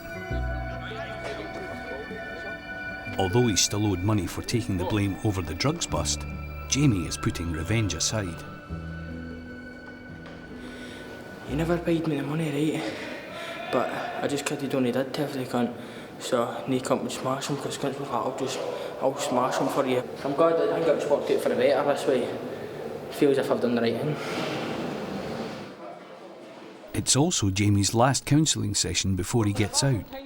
He may be dealing with his history of abuse, but his counsellor knows that if he meets his abuser on the outside, old emotions might come rushing back.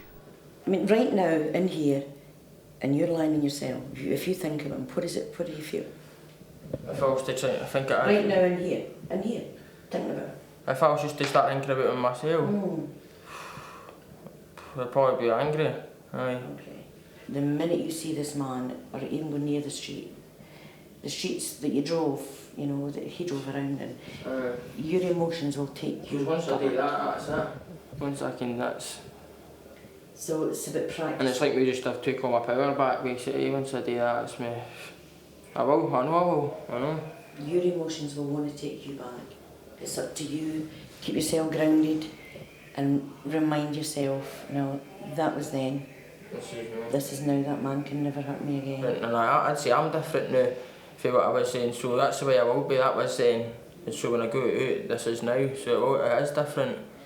I'm going to go, sunshine. Right, take care of yourself, right? And I'll be brand new. Don't worry, right? Right. You take care. Oh. It's Jamie's last night. During this sentence, he has dealt with his history of abuse for the first time.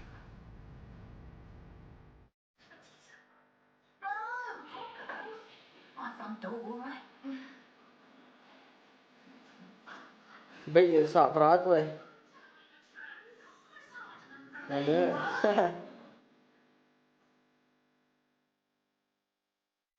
I was ruined.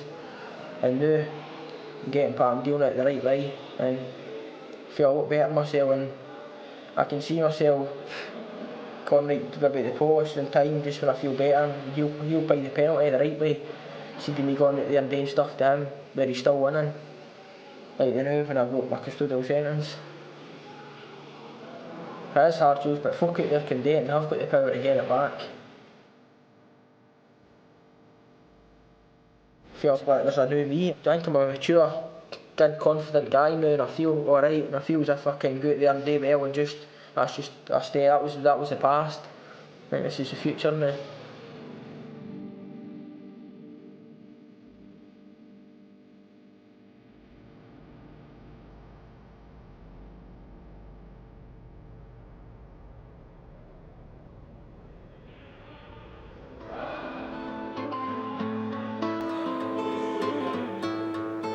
It's the morning of Stevie's parole meeting. And he knows he needs to stay calm to present himself in a good light. Bit nervous, not too sure what to expect. Don't know, I was just getting everything ready that I'm going to say to him, go over it in my head, but that's probably the worst thing to do, man, because you go out in your head and you just get agitated and start starting all that stuff. Don't want to fuck it up for myself, go up and say the wrong things and then probably won't get it. The outcome of this meeting will determine whether Stevie is released in just a few weeks or has to wait another year. How does it feel to you to see your life history as written down by somebody else? It's actually bad, man. I never thought I'd be honest, it's just a shambles. I'm ashamed of it. That's positive. Yeah. Anything else to add to that? I've gone to college and my wee granny, don't want to miss too many of my granny's life anymore. She's old enough as it is.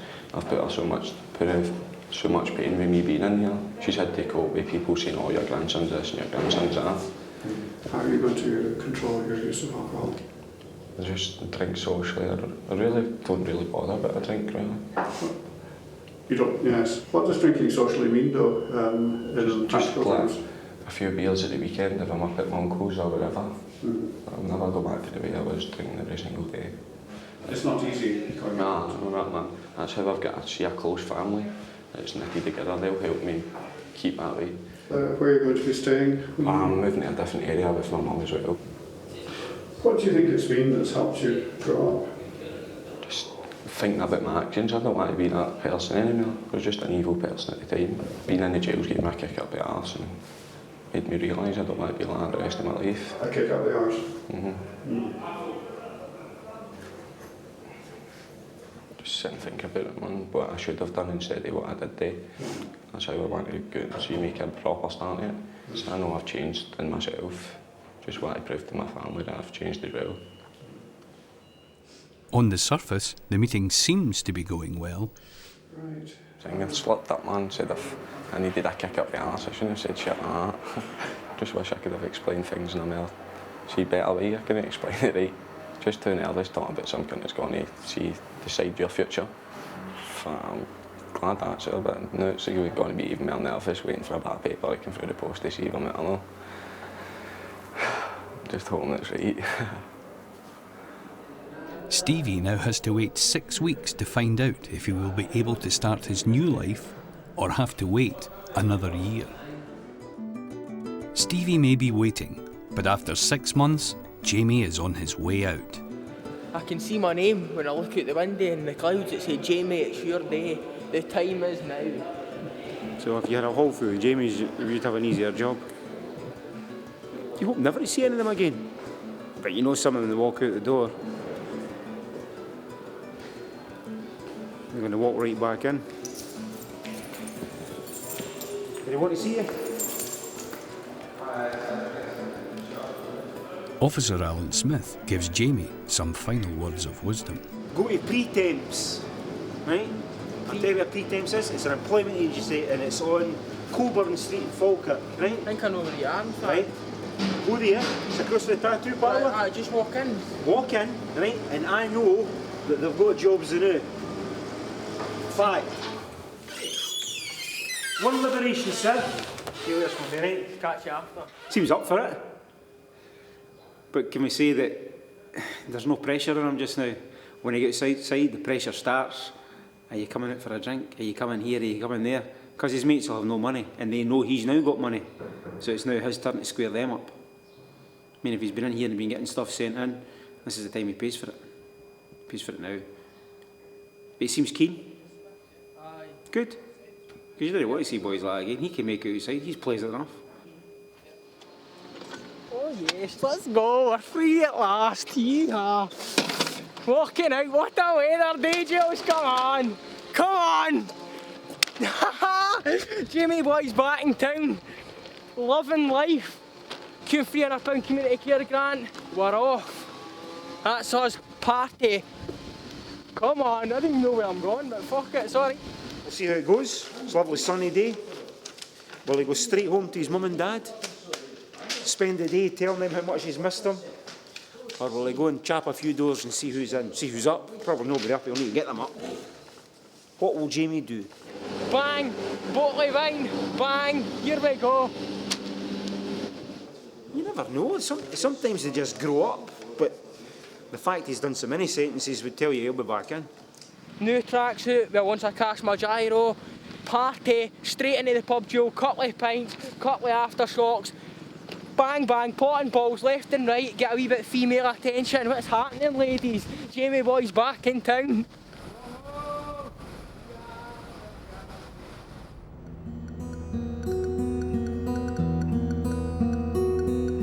For inmates with children, time behind bars can be harder. Chris had just 3 weeks with his baby daughter before being locked up, and he has spent the last 4 months thinking about her. You think that's mine? You don't think it's real? Something doesn't feel real. It's just you feel like crying and laughing at the same time. It's mad. It's just a weird experience, but it's brilliant. Brilliant. Best experience of my life ever. Because everybody says to us, "Oh, that'll be the making of you. That'll be the making of you." I say, I hope so. And just when it happens, you just feel as if you're on top of the world and nobody can see anything to bring you down. That's the way it feels. And then you'll see the edge. 17-year-old Chris has thrown himself into life in Polmont and is taking part in a parenting programme. Part of the programme is the storytelling workshop. It's just to maintain communication, and it's for the kid to see the video at night time of the boys and tell them a bedtime story.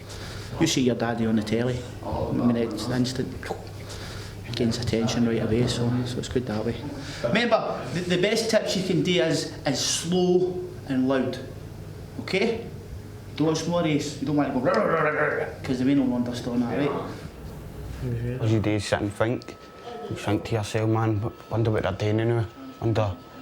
Wonder she's greeting now, I wonder she's getting fed and that.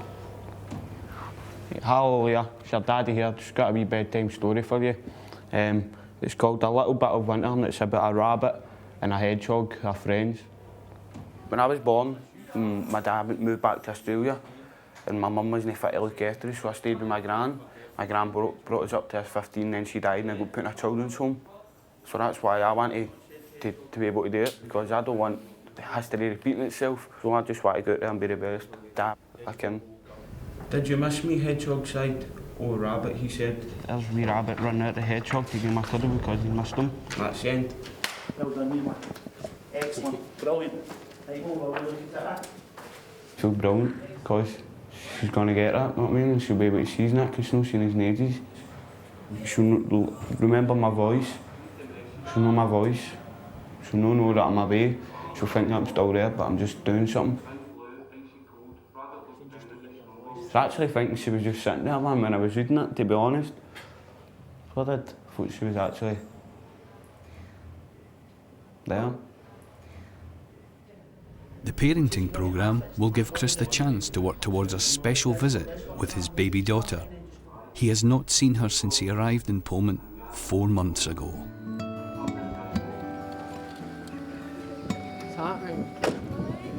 After 6 months, Jamie is finally home. Dad. I'm sorry for him. See, no, you're sitting. I told you it's the car.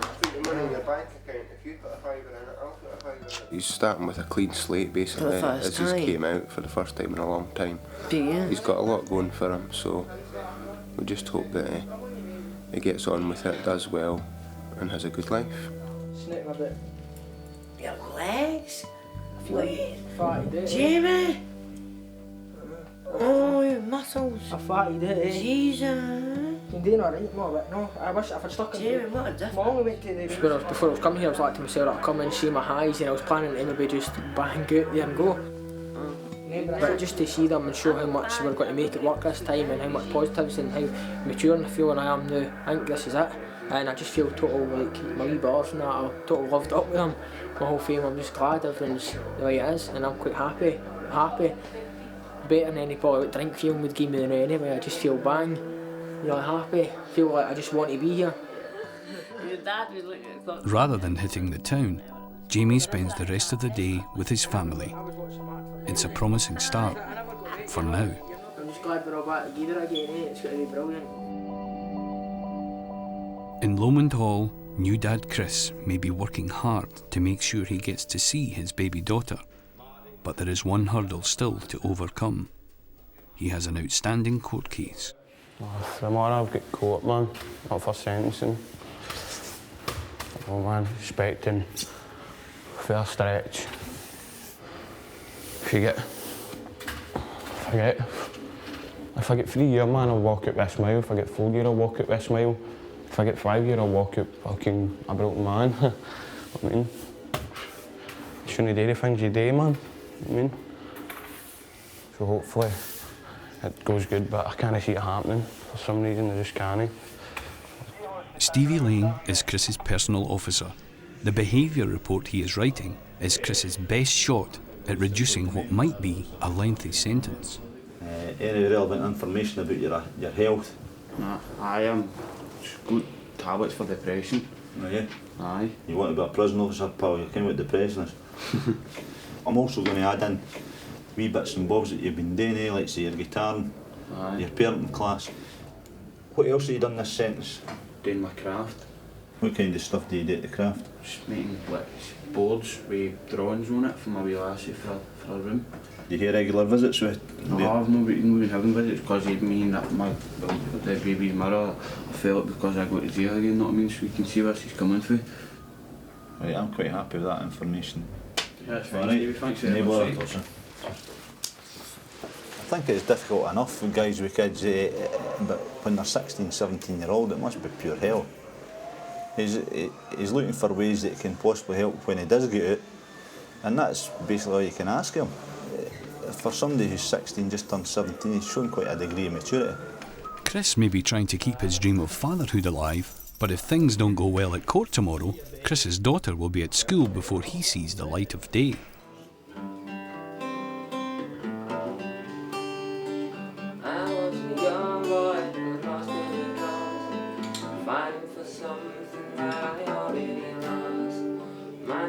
I got done for a tape murder, but I got dropped for serious assault with parent disfigurement. I cut a guy's throat and cut his face and that. The other thing I'm in for is assault and robbery. I went in for a game of snooker, I had £2 to my name, I was dying for a drink, I was an alcoholic, so I went in with a Rambo knife and I robbed the guy. I took his money. take a few £100. I'd wake up at 5, 6 in the morning, and that's when I'd start drinking. 6 litre of cider and a bottle of Buckfast, and whatever I drink through the day, that'd be it. That'd be every morning. If I kept going the way I was, then I probably would be dead.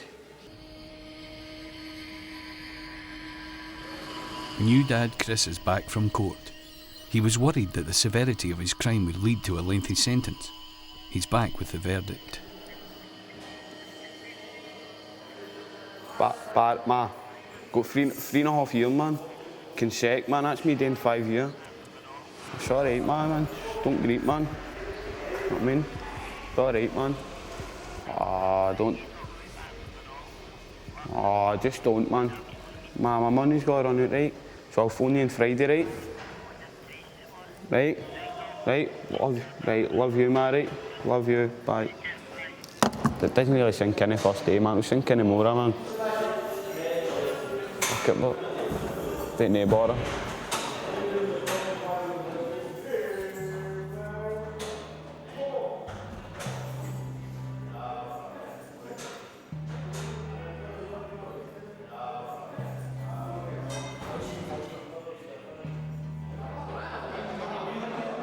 A lot of them are pleasant young men, and actually they're good company, and you know the staff enjoy working with them.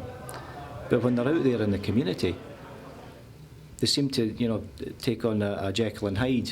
Whether it's because of peer group pressures or they've been drinking alcohol or they've been taking drugs. The kind of behaviours are outrageous, and it's disturbing and disappointing. And you wonder whether more could be done at an earlier stage, to prevent things escalating to the extent where, some of these young guys are here for a long time, long custodial sentences that they've earned because of serious crime. But, could something have been done at an earlier stage to have stopped it getting to that extent? Stevie is one of the boys who have done serious time behind bars. He doesn't know it yet, but the parole letter has arrived and the decision about his future has been made. We'll now give Stephen a phone and get him up and open the letter in front of him, and hopefully it's, as I say, good news for him.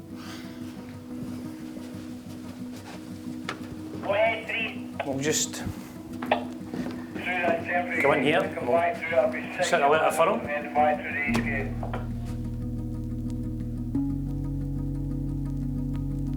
It's sometimes a wee bit nervous. More nervous for obviously Stephen, because it's a matter of 3 months in the jail or another year and a half in the jail, so that's a big difference.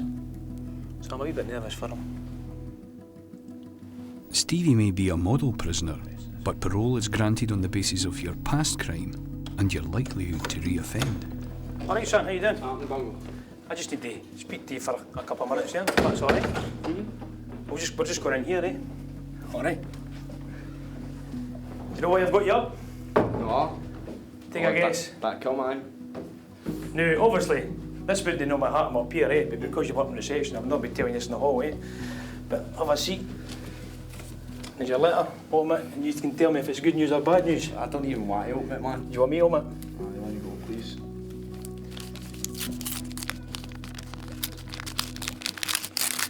Stuck down.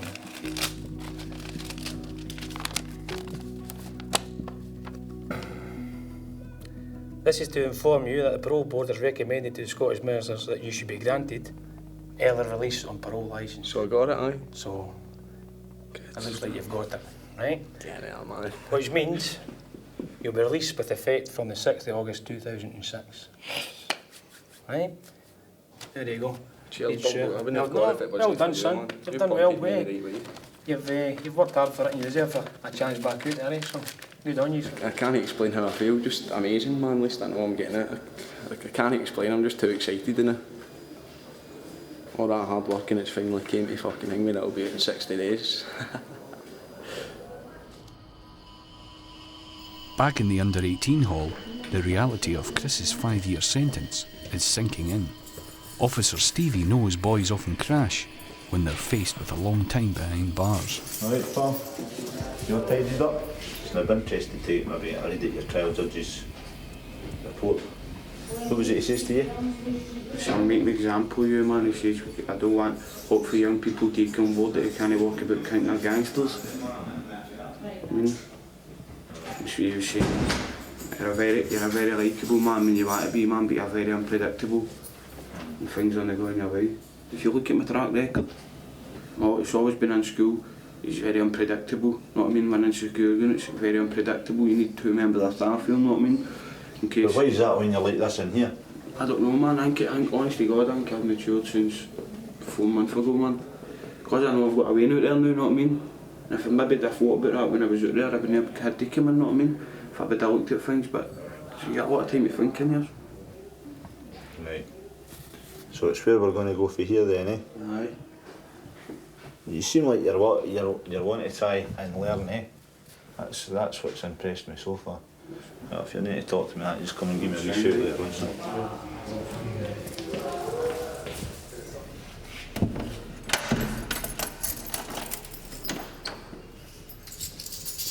There was any paper about me, you know what I mean? It just made me look like an animal. He says it was like something out of American History X.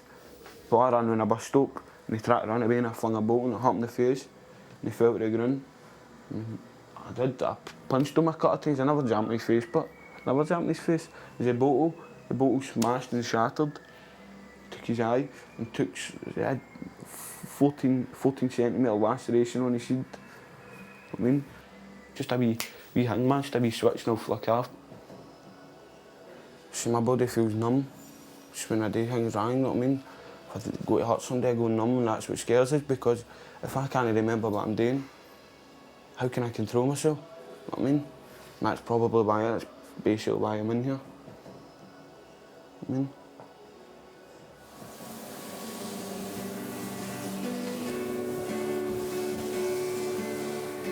This was a big place, bigger than it seemed. So much pollution, it seemed harder than. Yeah, you want the thug life, I've seen it before. My mother told me not to knock on that door. After spending most of the last 5 years in jail, Jockey can taste freedom. 3 days, man. And I'll be putting my foot in that soil. It's just like you're in a different world now. You don't know the real world anymore. If I was 16-year-old, I've been in and out of jail and I've never been out more than 3 weeks or a month. So you could count that like 6 years worth of jail. Only had one wee taster outside that. So, gotta be dead nervous. But I've got my family around me, I've got the support and can do it. I had the problem with drinking that, but that problem's been away from myself, or I rehabilitated myself. And I'm just going on my life and the nerves will pass when I get outside and all.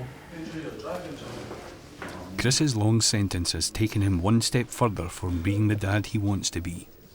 It has also put a strain on his relationship with his ex-girlfriend, and she has told him she doesn't want to bring the baby into the prison. Just go away, well, man, I'm telling you. If what? If nothing happens. What do you mean? But if nothing improves, the situation doesn't improve, I just time me, man, I'll fucking go, man. With the hope of seeing his daughter gone and facing up to 5 years behind bars, Chris is beginning to struggle. Oh, fuck's sake, it's not happening. You all have bad days and we all get it stinking. Shouting, I don't swear at you. I shout, I swear at everybody, so I do. As the day goes on, Chris's mood isn't improving. Oh, man. He's starting to throw all of his good work away. Stevie decides it's time to step in. So that's the difference between you seeing the bairn and not seeing the bairn. You've came this far, eh? It's a bit... I hope she does bring it up, because if she doesn't and then I get out, man, she's going to make it 10 times worse. Well, I can also understand why she doesn't maybe want to bring the bairn up to a prison and that, eh? I know. I suggest what you do is drop her a line and say to her, like, can we iron things over here for the sake of the bairn so that I can get to see the bairn, right?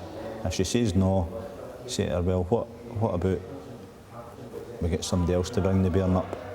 Because I would quite like to see the bairn. It's not really fair. With all the hope of seeing his daughter gone, Stevie's advice is the only chance of Chris finding a solution.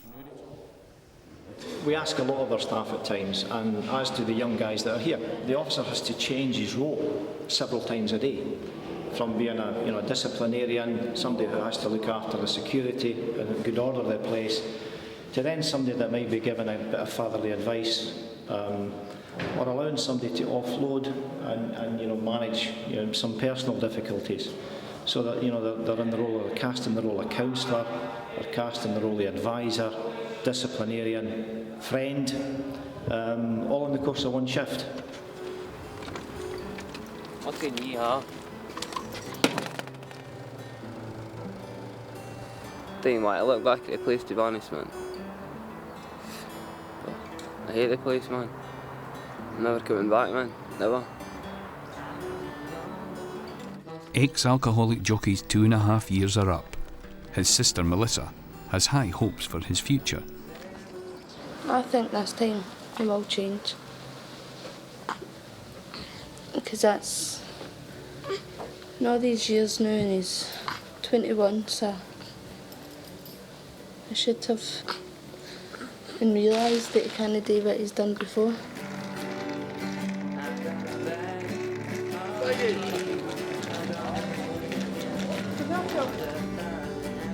I wrote all my songs, man. I love them.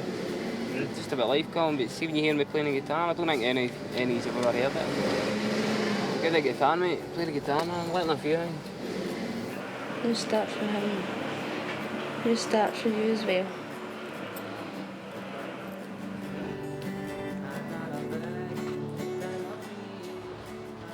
Yeah.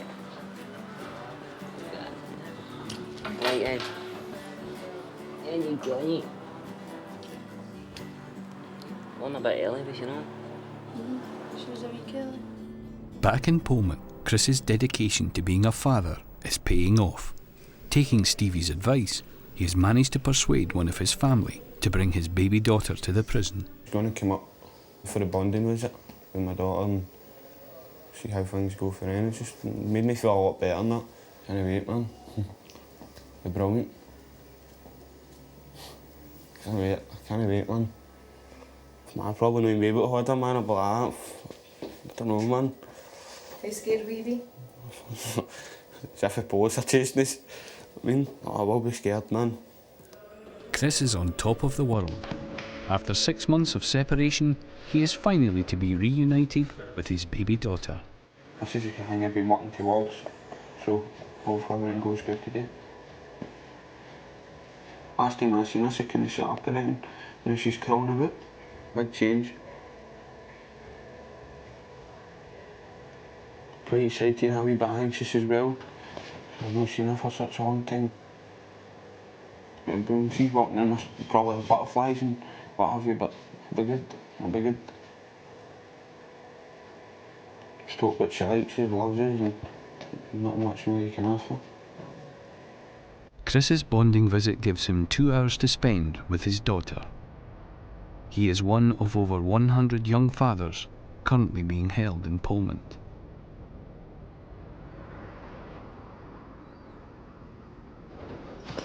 We'll go back then, mate. In Ayr, after 20 minutes with the family, Jockey decides to head out. Listen. Listen. He's gonna come back, mate.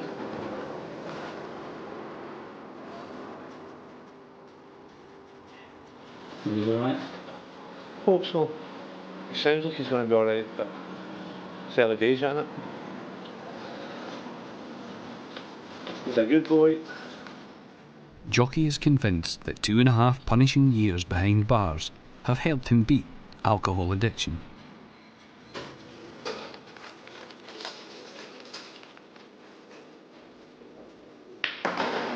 It's a day that I'm out, man. I'm just going to have fun.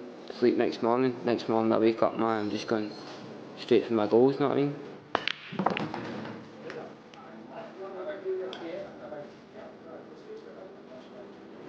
It's freedom, send it right on. Yeah, I was gonna say, man, right, no?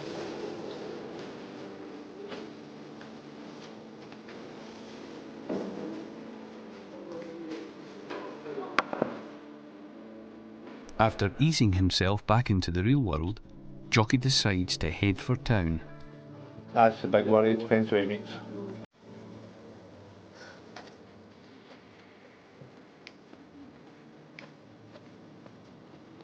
Just depends if he meets his old friends well. He'll be drunk and whatever for the next couple of hours. And that'll be him. They'll not see him for about a week. On a bender. With the bonding visit over, Chris returns to the hall. I want her in my life, man. I want her in my life more than any day. Bloody. She's just wearing my wee tracksuit, innit? A wee vest, wee pink and white tracksuit. Do you think she knew you? Aye. She just looked at us and smiled.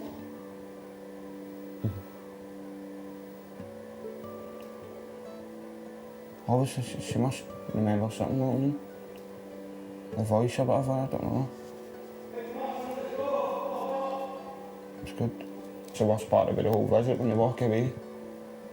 You don't want them to walk away.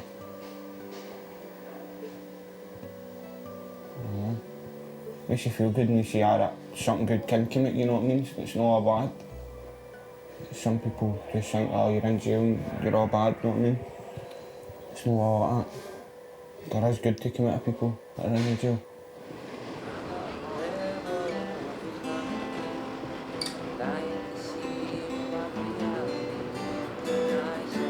After just 8 hours out of Polmont, Jockey is stepping back onto dangerous ground.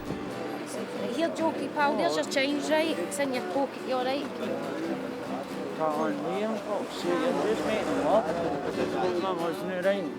It is estimated that over 80% of Polmont's intake have alcohol or drug addiction issues.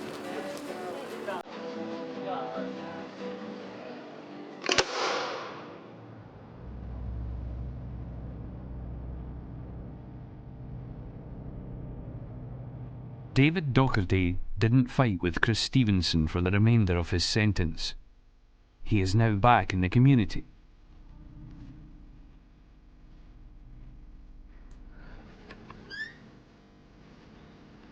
Stevie was released on parole and has started a new life on the outside. Feels mad.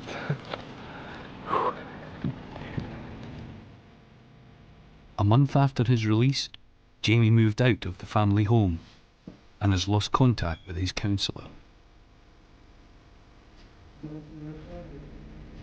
Chris continues to have bonding visits with his daughter.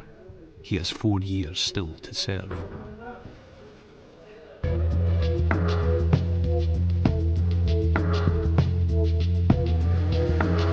A year on, we catch up with the boys who have been liberated. Who is keeping their nose clean? And who has gone off the rails? Right, there's 2. I take 2, right. Because he said, what are you staring at? I was like, what, go for it. He said, aye. Bang! And a year after being set free, are they all heading back behind bars?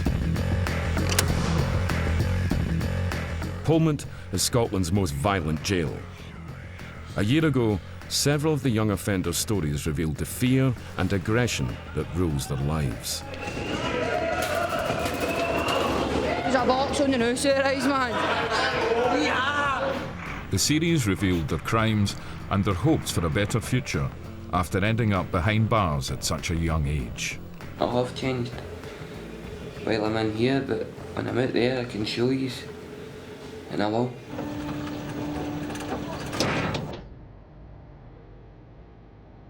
A year ago in Polmont, Jamie was coming to the end of 6 months behind bars and was looking forward to the pleasures of being a free man.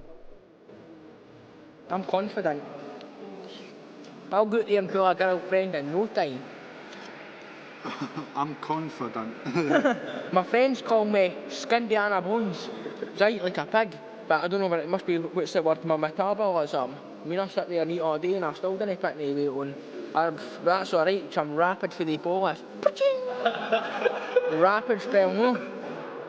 Jamie was always playing the joker, but he had a dark secret. At 14, he went off the rails to drink and drugs after he was abused by a man from his housing scheme.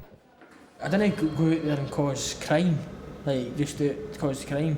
There's reasons for why I done some of the charges, like smashing somebody's car, and there's reasons.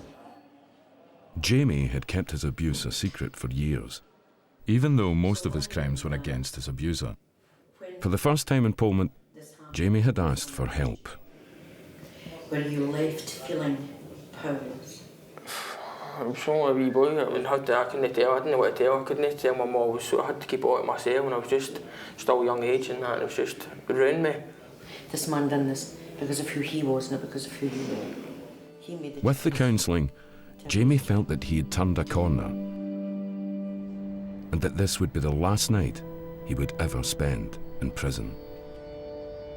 There's a new me. I think I'm a mature, good, confident guy now, and I feel alright, and I feel as if I can go out there and do well, and that's just a stay. That was the past. I think this is the future now. Oh yes, let's go, we're free at last, yeehaw! Jamie boy's back in town, loving life. £300 community care grant, we're off. That's us, party, bang, bottle of wine, bang, here we go. When he was released the next day, Jamie planned to head straight for the pub. But once he actually got home, it looked as if he'd turned over a new leaf. I told you it's in the car. Before I was coming here, I was like to myself, I'll come and see my highs, and I was planning to maybe just bang out there and go. But just to see them and show how much we're going to make it work this time, and how much positives and how mature I feel and I am now, I think this is it. And I just feel total, like, my wee bars and that, I totally loved up with them. Later that week, Jamie managed to get a job working as a labourer and seemed on course to be changing his life for good.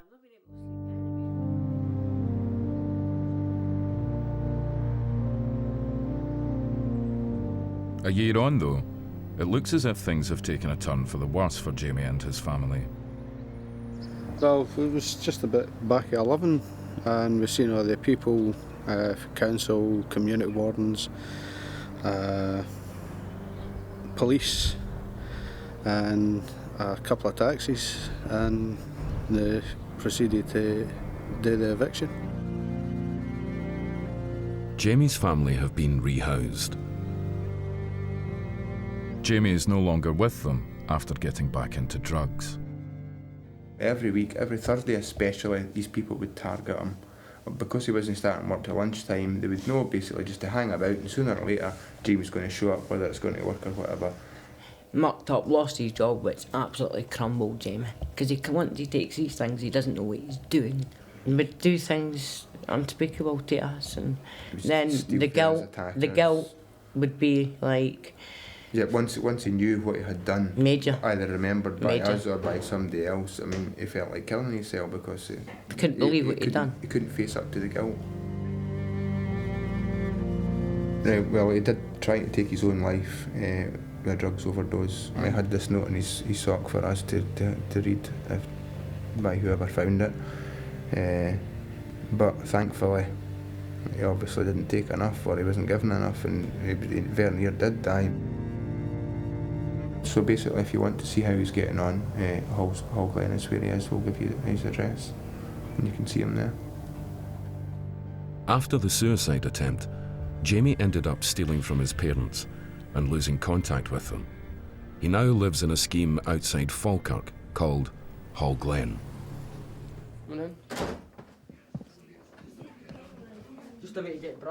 Since he tried to commit suicide, Jamie has managed to completely turn things around with the help of his new girlfriend, Tracy. I got sacked, and then after me losing my job, that was a big blow to me. Like, I think that's what sent me basically. I was like, I can't believe I had a job, I've just blew it and all that. That was quite a big blow, because then after that I left my mum, the family home basically. We're back to drinking every day. I've not really got a stable home to stay at, like at pals and that. I was staying here, there and everywhere, maybe back in hostels. Just like really struggling every day, no got like no stability. I was always, every day was like a mission, constant having to do this, do that, to just get through. But then I came and moved to Hall Glen with my friend, and then basically that's how I met Tracy for there.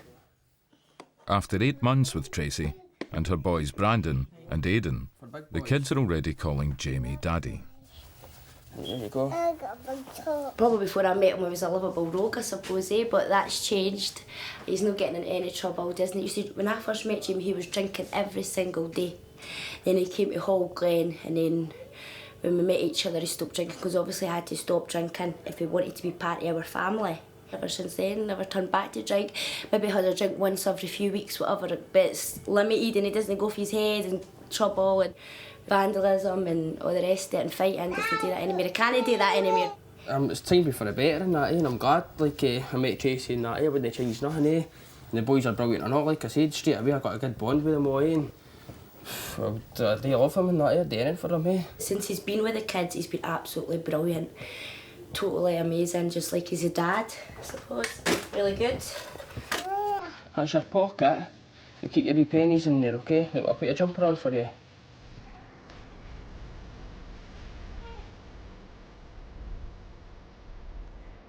Jamie has been with Tracy and the kids for 8 months, but he still has 2 outstanding court cases. 1, 2, and 3. One thing he did before I met him, and still the grand push before I met him, another thing he did is when we fell out and he went home and got drunk and he ended up stealing some drink. That's maybe a silly charge, but because of his record it might send him back to jail, and I'm really worried about it. Really worried. Just when I'm just meeting the kids and get to ken them, bonding with them, and even a couple of months is a long time for kids, innit? So I'm really worried about that. I've been thinking about that quite a lot. I'll pick you up for a wee bit. No. Yes. Here then. There you go. You up high in the sky? Yes. It's a sad shadow. That's shadow. It's a shadow. I think he's got to be quite brainy when he's older, because he's always asking questions, And if you ask questions about find out things, If they actually really take time to think about what he's been doing now since he met us, since he met his family, how he's been doing, and then I didn't think he'd get to jail. But that really depends. His record goes against him a lot.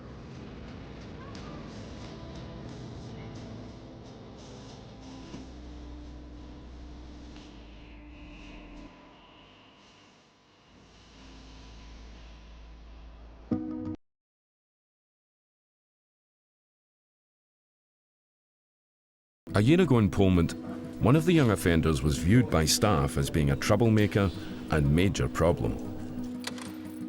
David Bunce. Dogs too.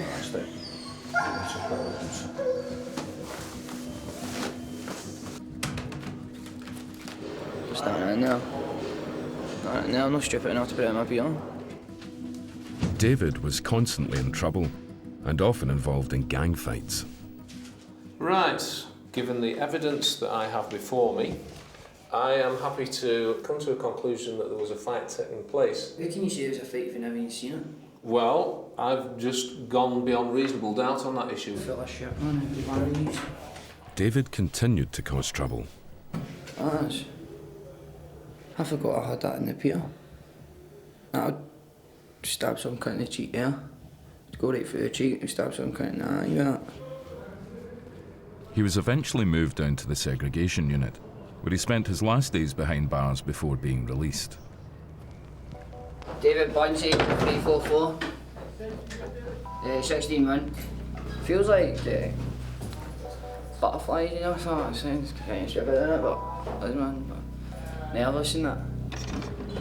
Hey, freedom. On his release, no one was there to meet David, and he headed to his hometown Saltcoats, looking for accommodation.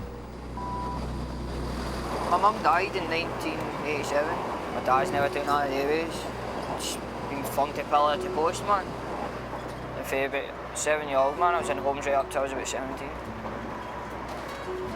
Keller secure, St Mary secure, Harley Place, Trample, Hillside, Woodland School, foster homes and all. I feel like they can't manage us, you know, they can't live us, and in and out of homes all the time, fucking. The only person who really kept in contact was my big brother Graham. He's a well-liked boy. Heart of gold. A grafter, never got into trouble. And he just ended up taking drugs one night, man, just ODing, overdosing, that was it. How old were you? I was about 12, 13. He was about 17, 18. I was away up in a home at the time at Hillside. And after that, man, I just went AWOL, man. Just started running a bit, man, run away. Getting crime and that.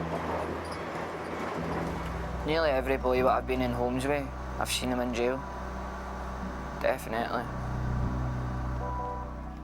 They can't has the answer. That was it. Just have to get on with your life, man. Just forget about it. It's in the past now. That's what I'm trying to do, but sometimes it's not there for us.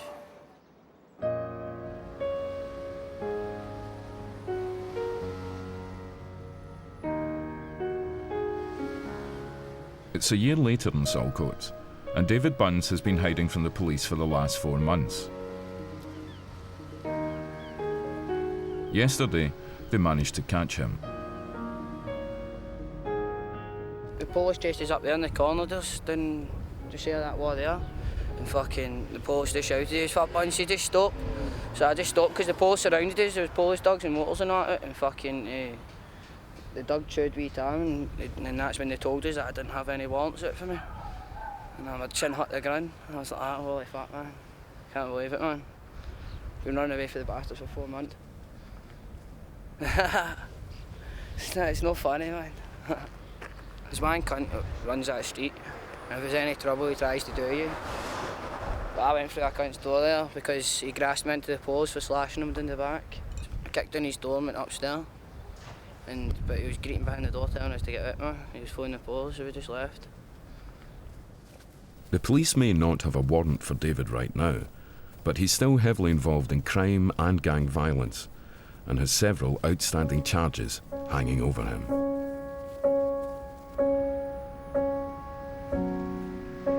A week later, in Hall Glen, it's the day of Jamie's court appearance, and within hours, the family could be shattered, and he could be back behind bars. Yeah, he's like the wild man for Cabana, he's all stinking, eh? Good boys, cuddles and kisses, that's it, good boys. Worried, nervous. I think we've got a good wee family unit, me, Tracy, the two Wednesday, everything goes really well, eh? We're all happy, but just when I picked up a couple of stupid charges and that's what happens, eh? It's nobody's fault but mine, I'll just have to get on with it, eh? Bye. You can sit there, good boy. That's it. I know everything's alright, but if I get rid of these court dates and I got a wee result today, I'd never be back in jail, never be back in trouble. I know it for a fact. If things go against him, it's possible that Jamie could be back in Polmont for another year. No, Aidan doesn't he? He's only a wee boy. Hey baby, I love you, right? Love you too. Bye, Brandon. Have a nice day in nursery. Bye-bye. Love you. I'll phone you, babes, see? Thank you. Bye. No, I love you, right? Love you.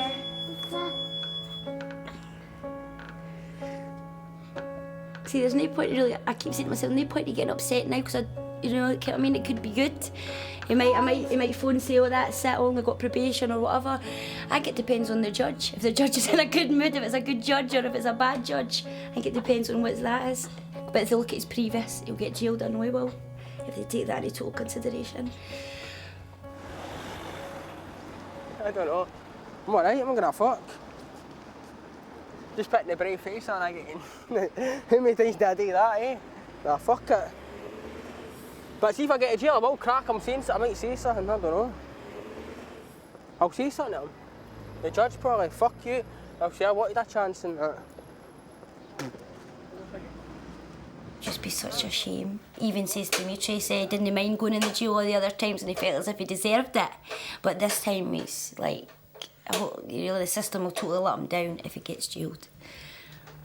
Because he said this will break his back, as he says, about getting the jail. I find it really difficult. I just really got to see what's going to happen.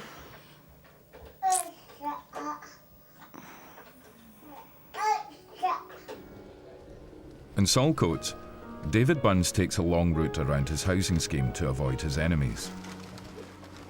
His mate was recently macheted, and he thinks the same people are out to get him. At the moment, David is staying in a room in the same house as his half-brother. It's just my room, this is where I stay, man. This is a temporary place, just until I get my own place. That's my big brother, James. He's got to come through all angles, man. No enemies, you know what I mean? Sometimes fucking I back my pals up. Sometimes I cause it myself. Pals, he's not got, he keeps saying pals, he's not got pals, man. You know what I mean? Where's his pals when he ready took the rap from him, man, the last sentence. Never got as much as a fucking a letter for him. Right, a letter I've got, but no, I don't. Like the ones I back up, no, I don't get letters off it. The one you took the rap for never fucking done anything for you. If he keeps carrying on the way he's been gone the past couple of months, man, you end up either doing a big sentence, either for murder, attempt murder, culpable, or it's got to be vice versa, you know what I mean, all the way about. He's going to end up in a box, fucking, you know what I mean, if he doesn't fucking screw it up.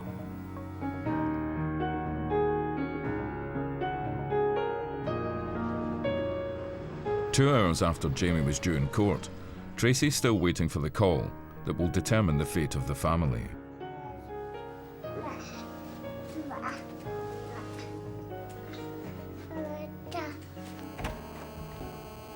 Right, there we go. I think it's a lawyer. Hello? Aye. Oh, at least you never go to jail. So what's that? How much probation? 2 years probation and 200 hours of community service, unpaid work. Oh, Jamie, honestly, my legs are like wee baby giraffes. I'm so scared. I'm just glad you never got to jail. Come on. Hi, Daddy did it. Yes.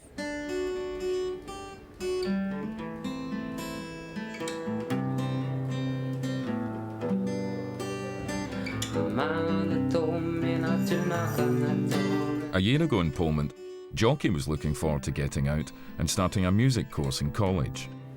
3 days, man. I'll be putting my foot in that soil. I was 16-year-old, I've been in and out of jail, and I've never been out more than 3 weeks or a month. So you could count that like 6 years worth of jail. Only had one wee taster outside that. So, gotta be dead nervous. But I've got my family around me, I've got the support and can do it. I had the problem with drinking that, but that problem's been relieved for myself, I rehabilitated myself. And I'm just going on with my life, and the nerves will pass when I get outside and all. Ex-alcoholic Jockey funded his addiction through crime. In Polmont, though, he had turned his life around, and after 2.5 years inside, was ready for a fresh start. You always have to hit rock bottom to actually feel that you need to change. And I hit that rock bottom. And while my time in here and sobriety kicked in, and I was sober, I realised everything that I'd lost, everything that I was missing out on, everything that I could be, everything that I should have been. And now I want to be. First goal, all that I could do in here is just get fit and healthy, get my liver restored. The next goal's just to get and put my life the way I want it. And the only thing I can say to you is, believe me, I have changed. While I'm in here, but when I'm out there I can show you, and I will. A year ago, Jockey was released. Tell you what, I look back at the place, to be honest, man. I hate the place, man. I'm never coming back, man. Never. Jockey had the support of his family to help him through his first days on the outside. His sister had high hopes. I think this time he will change. Because that's... in all these years now, and he's 21, so I should have realised that he can't do what he's done before. My love rebel vision of a kid, dying to see what my reality brings. Within hours of getting home, Jockey was celebrating and had put off his new start.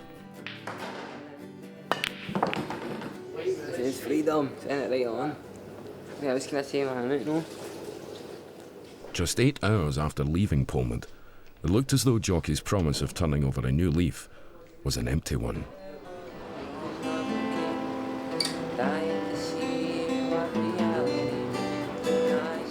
Later that day, he was back with old friends, and already back to old ways. You alright? A year ago in Ayr, it looked as if Jockey would soon be back behind bars.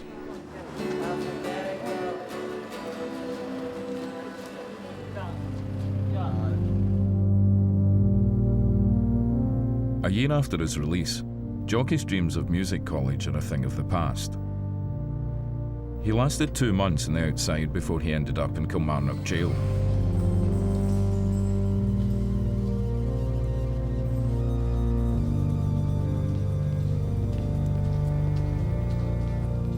Well, that night when I got out, I thought I could drink again. I thought, oh, I'll take this as a fun day and I'll go and have fun and get a good drink and that and have a laugh with my pals. But I took advantage of the drink. I thought I could drink as much as I could back then, and I went and I drank that and ended up legless. So that's a blow that night. But I'm glad I didn't get into any trouble. So I ended up back inside because, as you know, everybody's got enemies, and it doesn't matter how much time you're in jail or much time you're away from an area, you've still got the enemies, they still remember you. So I guess I had the enemies, and I ran into them one day, and they were in the car and I was on my feet. I had to run, so I nicked a bike to get them in. I get done for nicking the bike, so I'm back inside.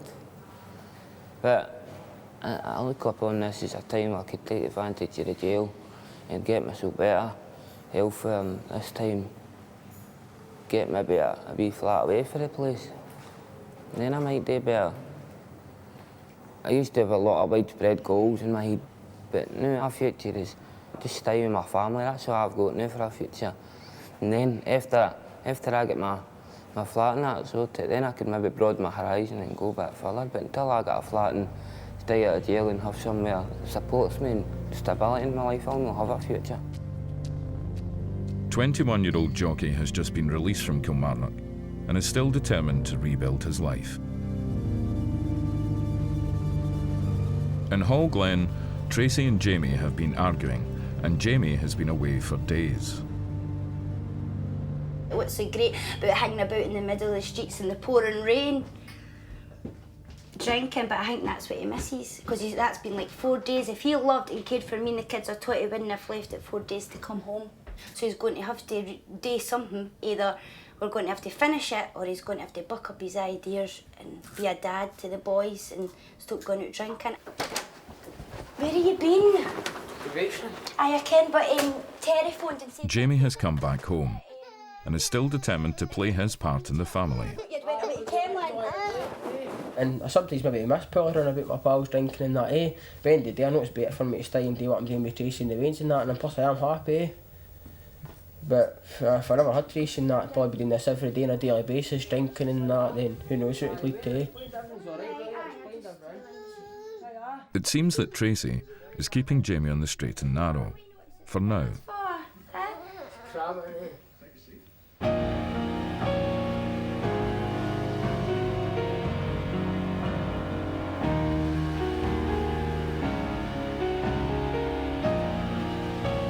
In Salcoat, David Bunce no longer has to run from the police, but the future looks bleak.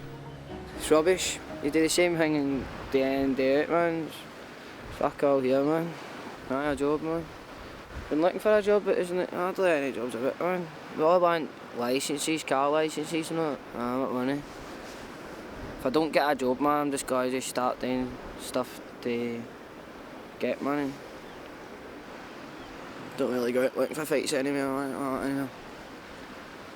No. The last fight I was in was a week and a half ago. That was because a junkie was saying just go to do my pal.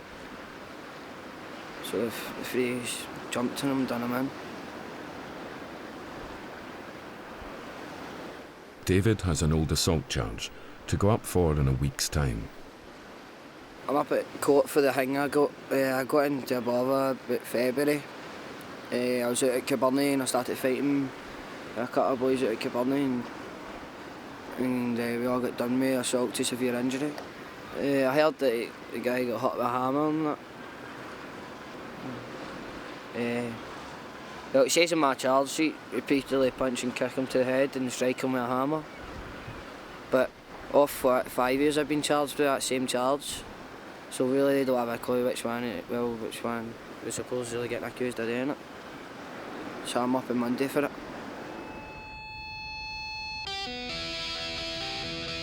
After several weeks of arguments, Jamie and Tracy's relationship is on the rocks, and Jamie is back to his old ways. Well, what's actually happened is Jamie phones me this afternoon, three quarters of an hour before he was due to pick Brandon up, Moulders for nursery. He was drunk, and he told me he was drunk, and that's why I couldn't pick him up. So I had no money, and Jamie had the weekly bus ticket, because I would have had to have walked back to Hall Glen with 2 kids, one in a buggy and one walking. And how would I have managed that, I don't know. So as I walk, as I'm going up the road, who I catch at the side of my eye is Jamie with a known heroin addict. He was wanting the known heroin addict to stay with me for a week. I says no. We got into an argument, realised he had took Valium and he was away with it on the Valium.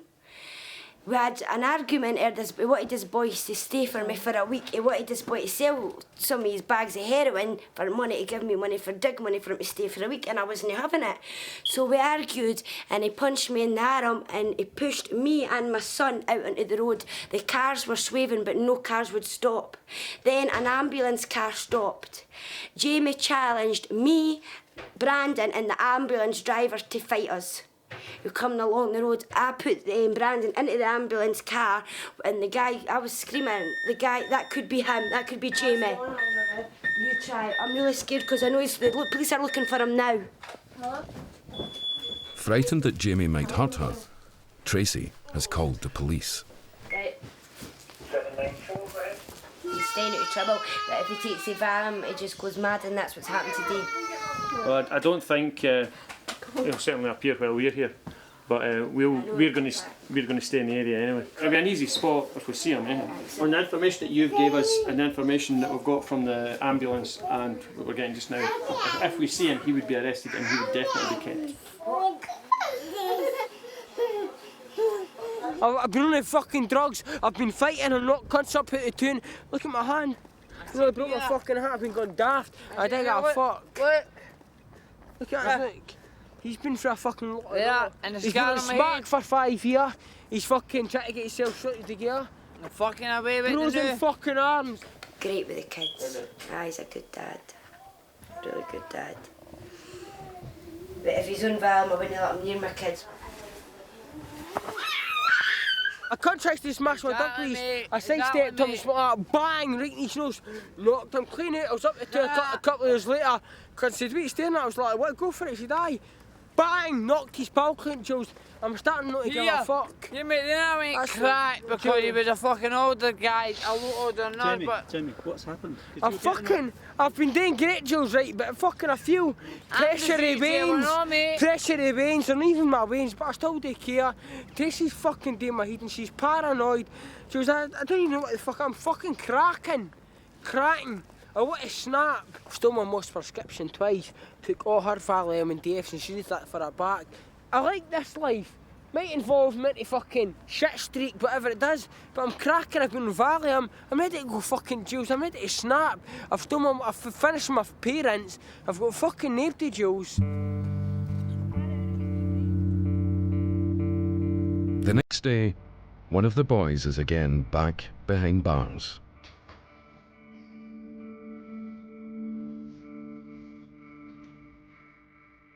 David Bunce is now in Barlinnie and has pled guilty to a serious assault charge. I'd rather be in the jail. Because there's nothing good going out there. There's nothing there for us. See, when I got out the jail there, I tried to go to the army. And I got taken away and that. They came up and picked me up in a big van and that, took me away to the Army Careers Office in Irvine. Had to hand us up paperwork. And then I had to get all sorts, like a GP report and that. I didn't even know what a GP was. And then I asked, it was a doctor. I mean, I didn't even have a doctor outside, so I don't know how to get a report. I don't have a clue how to get one. And then I went into the doctors and I need a doctor, and oh, you need to fill out all these forms. I didn't have a clue how to fill out the forms, not to have it. So. When you get an interview sheet for a job and that, you're like, what the fuck do I do here? Don't know what to write around, not to have it. There is people out there that can help you with shit like that, but it's a brass neck, you know what I mean? 20-year-old and I can't even fill out an interview sheet for a job. When I got to jail there, I wanted to be it. Because I was doing alright out there, so I was out for about 6 months, and that's the longest I've been out since. I was even out for my birthday, there you go, man, fuck shit. I'm never out for my birthday. And I thought I'd got away with it. I thought they didn't say anything to the police, man, and then I was just walking down the street with my pals and police built us. It's fucking gutted, man. Me and my wee bird went into a hostel and we were just about to get a flat and everything. So, I mean, you do good at there, man, and then fucking doing brilliant on top of it, and then fucking something always fucks you up, man.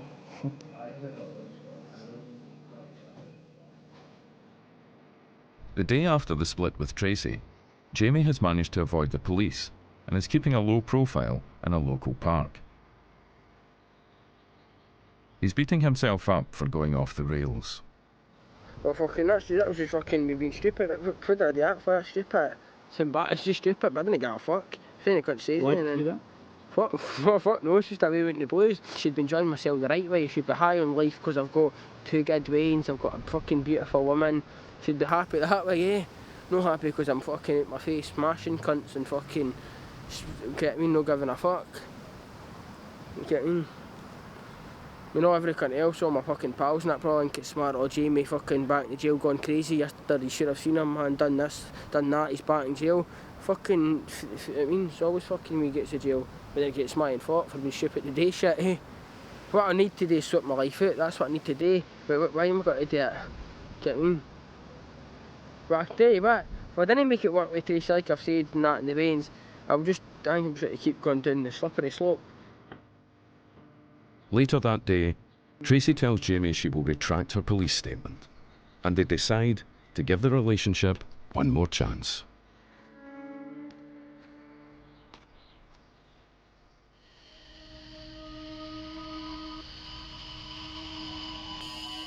Violence is often a way of life for young offenders.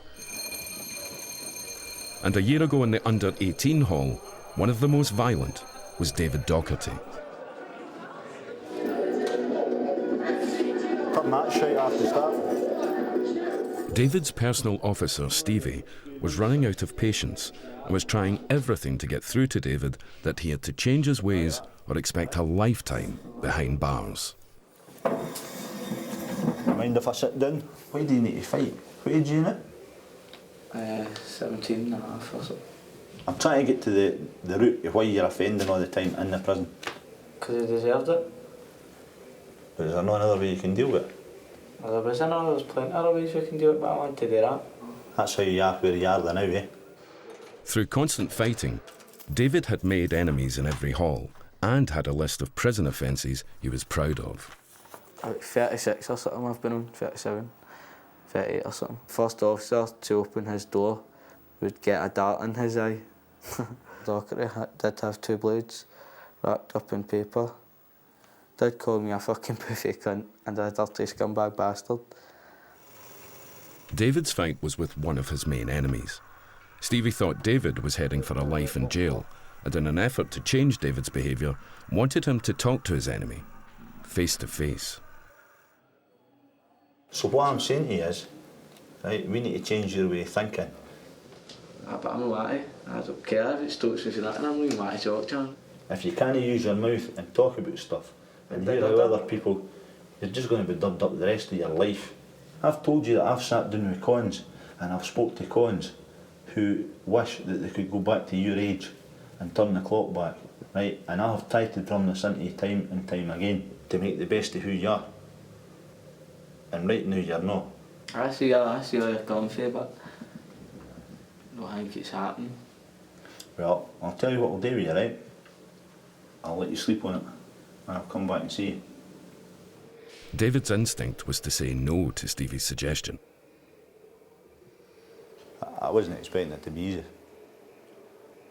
I'll just need to wait and see what tomorrow brings, as they say.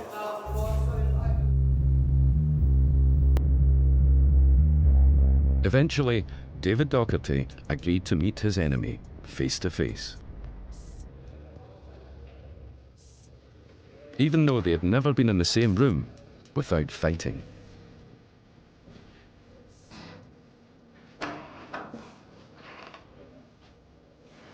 Okay. You know what you're here, Danny? I'm going to ask Chris, first of all. Chris, can you give me your version of events? Fight a couple of times. Right. What was the fight over? Oh, fucking stuff that's been happening outside, basically.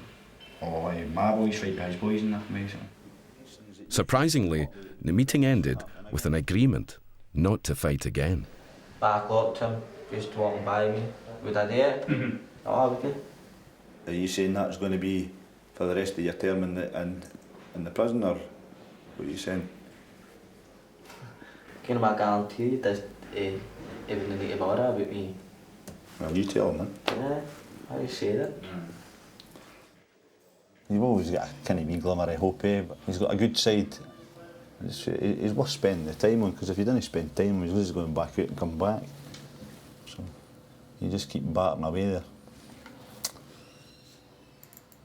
Stevie had high hopes that David could actually change, and that there was a chance he might not end up spending his life behind bars.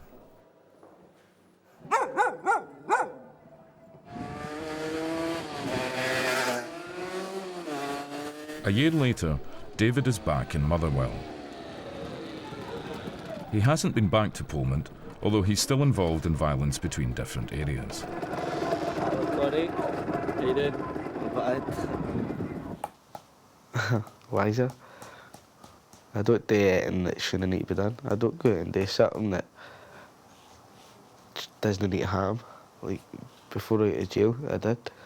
And because there was nothing else better to do in my time, I was out probably batting people for nothing, all my pals, overpowering fucking one person, about tennis, just for something daft. And even I couldn't even see how to be mobbed in here doing it.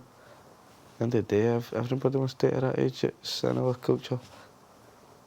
If some trouble comes to me, then obviously, if trouble comes to one of my pals, obviously we'll deal with it. We deal with that, sort it, and do what we're doing. A couple of times I could put back in the border, like for a couple of fights, a couple of gang fights and all, and a couple of incidents for the family involving people jumping at motors with shotguns. Do you like a hockey stick? Just thought I'd take a shot at it. Have you got a ball? No. Robberies, I'm not worth it, man. Make money easier ways, can't you?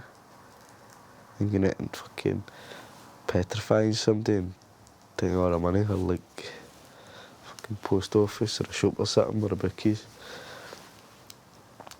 It's jailbait. You didn't do that? I wouldn't do it.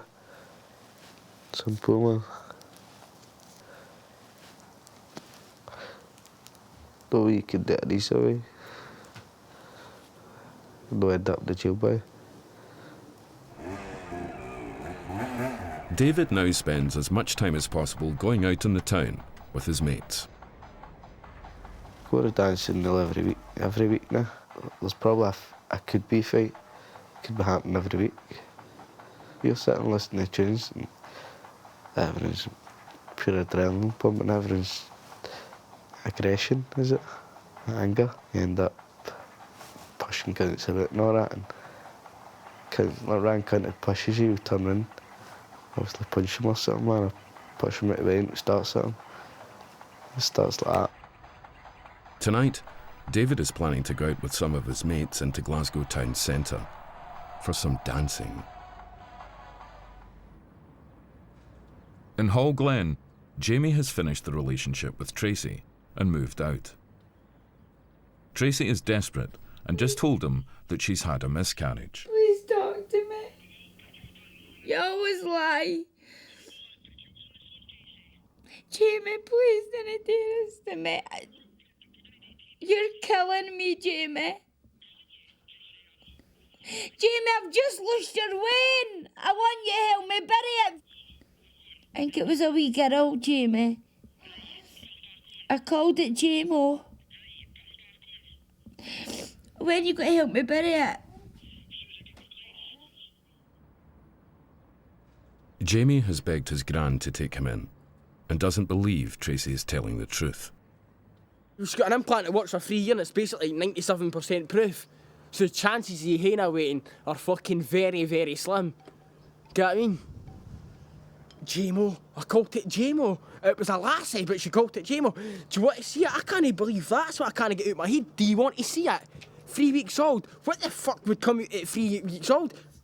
And I asked him if he would help me bury the Wayne. And he's just been so cold. I want to bury it with my dad. I named it and everything. That's how I know I didn't love her, because you wouldn't do this to some cunt you hated, never mind loved. Jamie may have moved out, but Tracy is keeping his clothes. I've got a pair of jeans and a t-shirt and a fucking tracky top that's in the washing machine now, wringing wet. That's it. Tracy's got all my good tops, all my jeans, all my trackies, all my fucking boxers, Polly, the dirty cow. For everything. I said, go give me a wee cuddle. He wouldn't even give me a wee cuddle. He's got love bites on his body. A 16-year-old, Mum. It's hard because I love him. She's like, I gave him to your girlfriend. I'm like, oh, what? You talk so much. I said, you're fucking crazy. So my girlfriend and her mum popped up into this house and you just handed all my clothes over. Aye. She said, how did you know my address? I said, what? He's got to get to jail. I think how many things what has he done to me? Tracy's decided not to retract her statement to the police about Jamie. Well done, darling. I don't want to get you in trouble, babes. Jamie may have found a new girlfriend, but his past is catching up with him, and he now has another court date. It's been a roller coaster 3 days already. In Glasgow town centre, everyone's out for fun, whatever that happens to be. So big.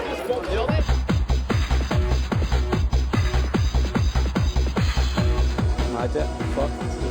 Something for Hector. Sorry? Something free. Ecstasy. Bit of chain that.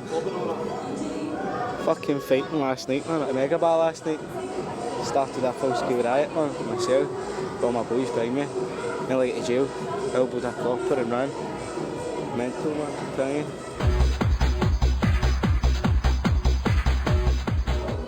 I'm here for the tunes, any box. The tunes, any fight and end it. See what happens, innit? Always expect trouble, just see what happens, man.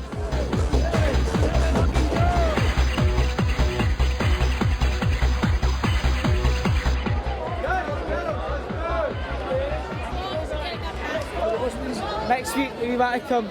You're welcome. Next weekend. Stop paying the place. David's got through the club without a fight, although he does have one on the bus on the way home.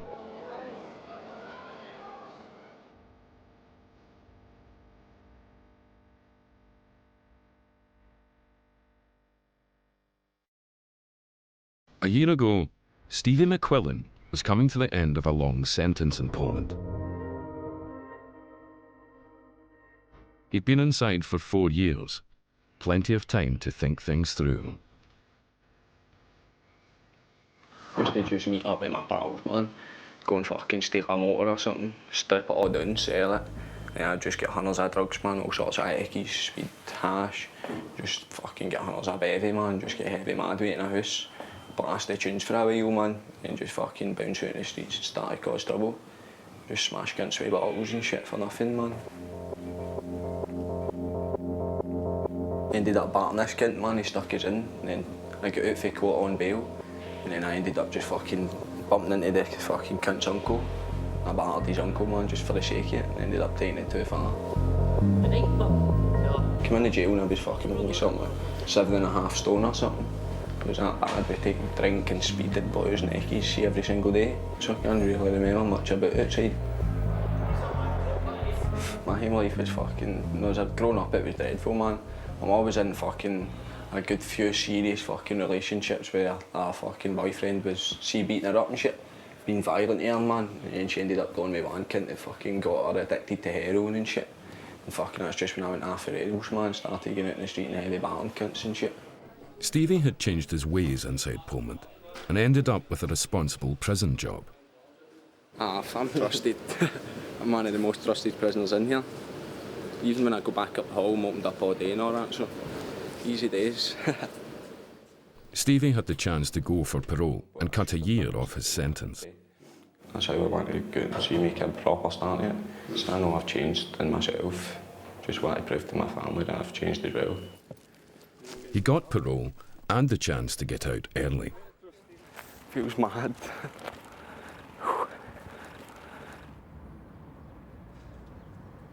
A year on, has Stevie been the one to cut it on the outside? All right, Jules. Sorry, my pal. He now lives in Clydebank with his mum. What's happening? Stephen has done good. Since he came out of prison, he's a changed boy, I can say that. And he works really, really hard. He's worked really hard and he's really trying. And honestly, I don't think he'll go back. All week he works and at the weekend he goes a wee bit mental, a wee drink, whatever. Every night he goes out, he'll say, son, don't get into trouble. And I can honestly say he's never been in trouble since he's been out of prison. I've just got out of jail a year ago and I'm getting £1,000 a month. That's healthy. Stevie's doing well, but if he slips up at all and breaches parole, he will be back inside till 2010.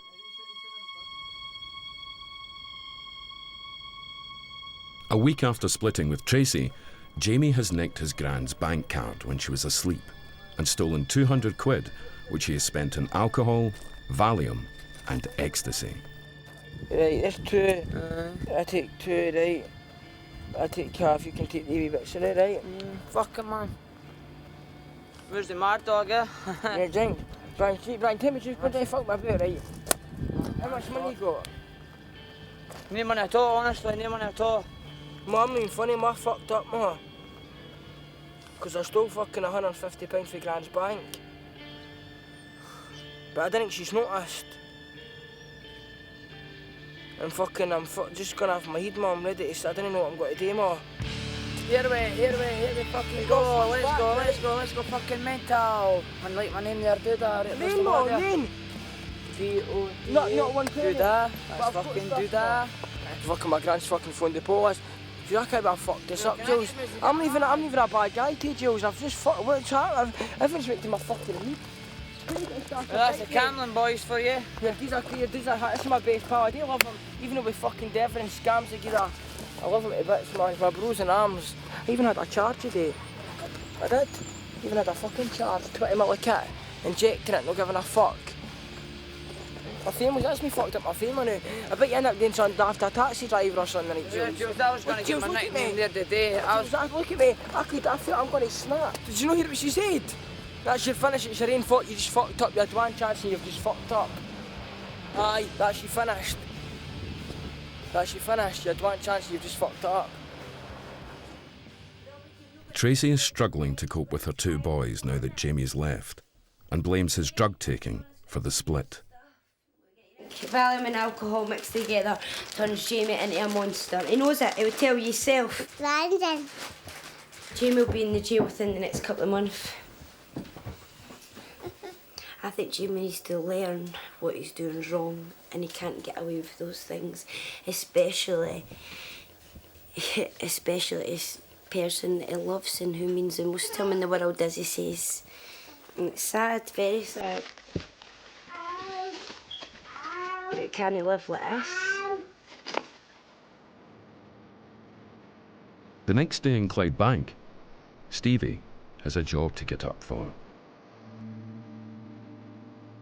Stevie, you getting up? You going to work?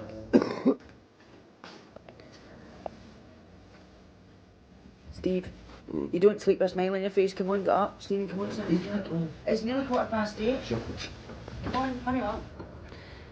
Well, obviously I'm biased into him, he's more. I love him to pieces. I think he's a great boy. Now, don't get me wrong, what he done I know was wrong, but obviously he's learnt from what he done, you know what I mean? He's learnt from his mistakes, and I really don't think Stephen will go back to prison. Aye, but I think he's a good boy.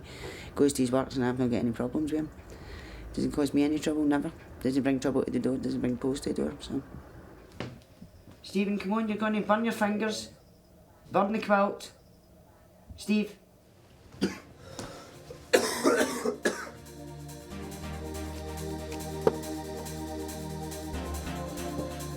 Stevie learnt to paint and decorate in Polmont, and he eventually got one firm to give him a chance by taking him on. I phoned hundreds of companies, man, and they couldn't me take us on because of my criminal record, but ended up John took us on, man, because he's the only one that fucking said, oh, give the boy a chance, man, everybody deserves a second chance. And he's proved that I've changed, man, just took us up to the rest of them, fair dues, innit? Same as lost it, the graft under them. Most cunts thought that fucking when I got to jail I would just come out and do something else and go straight back in. But I just proved to them, man, that I never.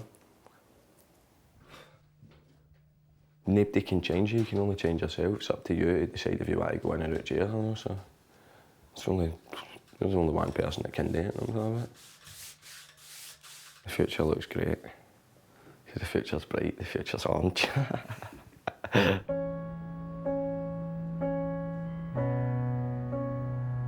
One of the boys' futures doesn't look that great though. Even though he's stolen from them again, one of Jamie's family has taken him back in while he's hiding from the police.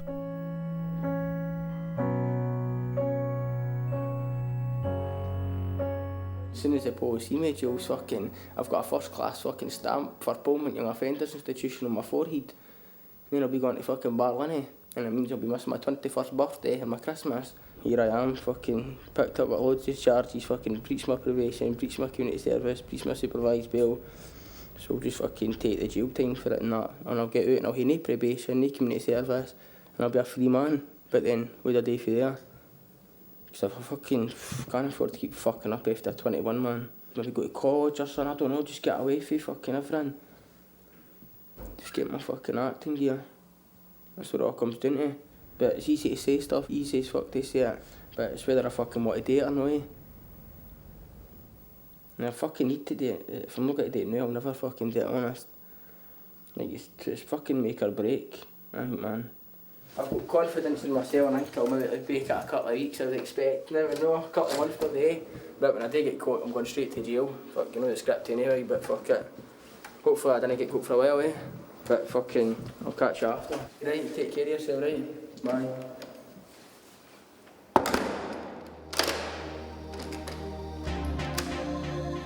In Clydebank, Stevie has held down his job for 6 months and stayed out of trouble.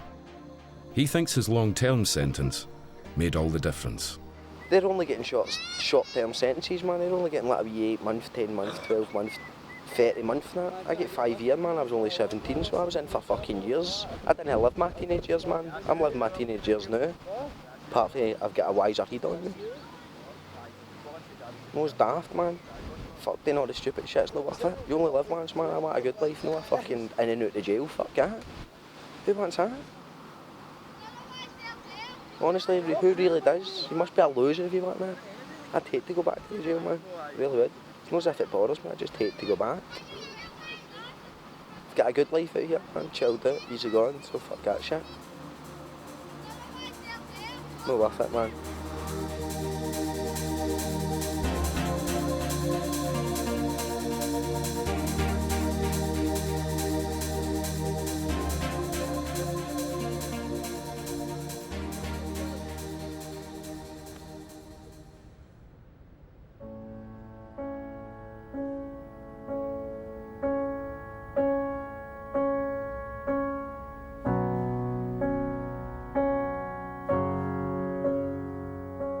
another one of the boys is back behind bars. Jamie has been caught and sentenced to 8 more months. Right, it's my fault. I mean, everybody's got problems and can fucking say stuff, but at the end of the day, it's my fault.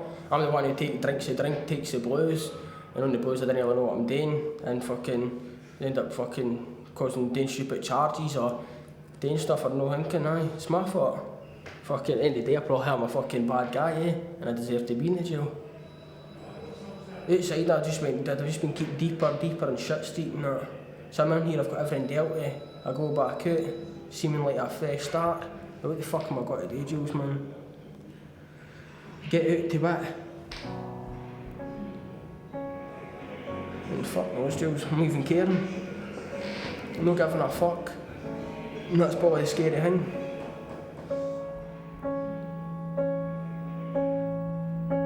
Since filming, Jamie has turned 21 and finished his sentence. He is back in the community and has not picked up any further charges.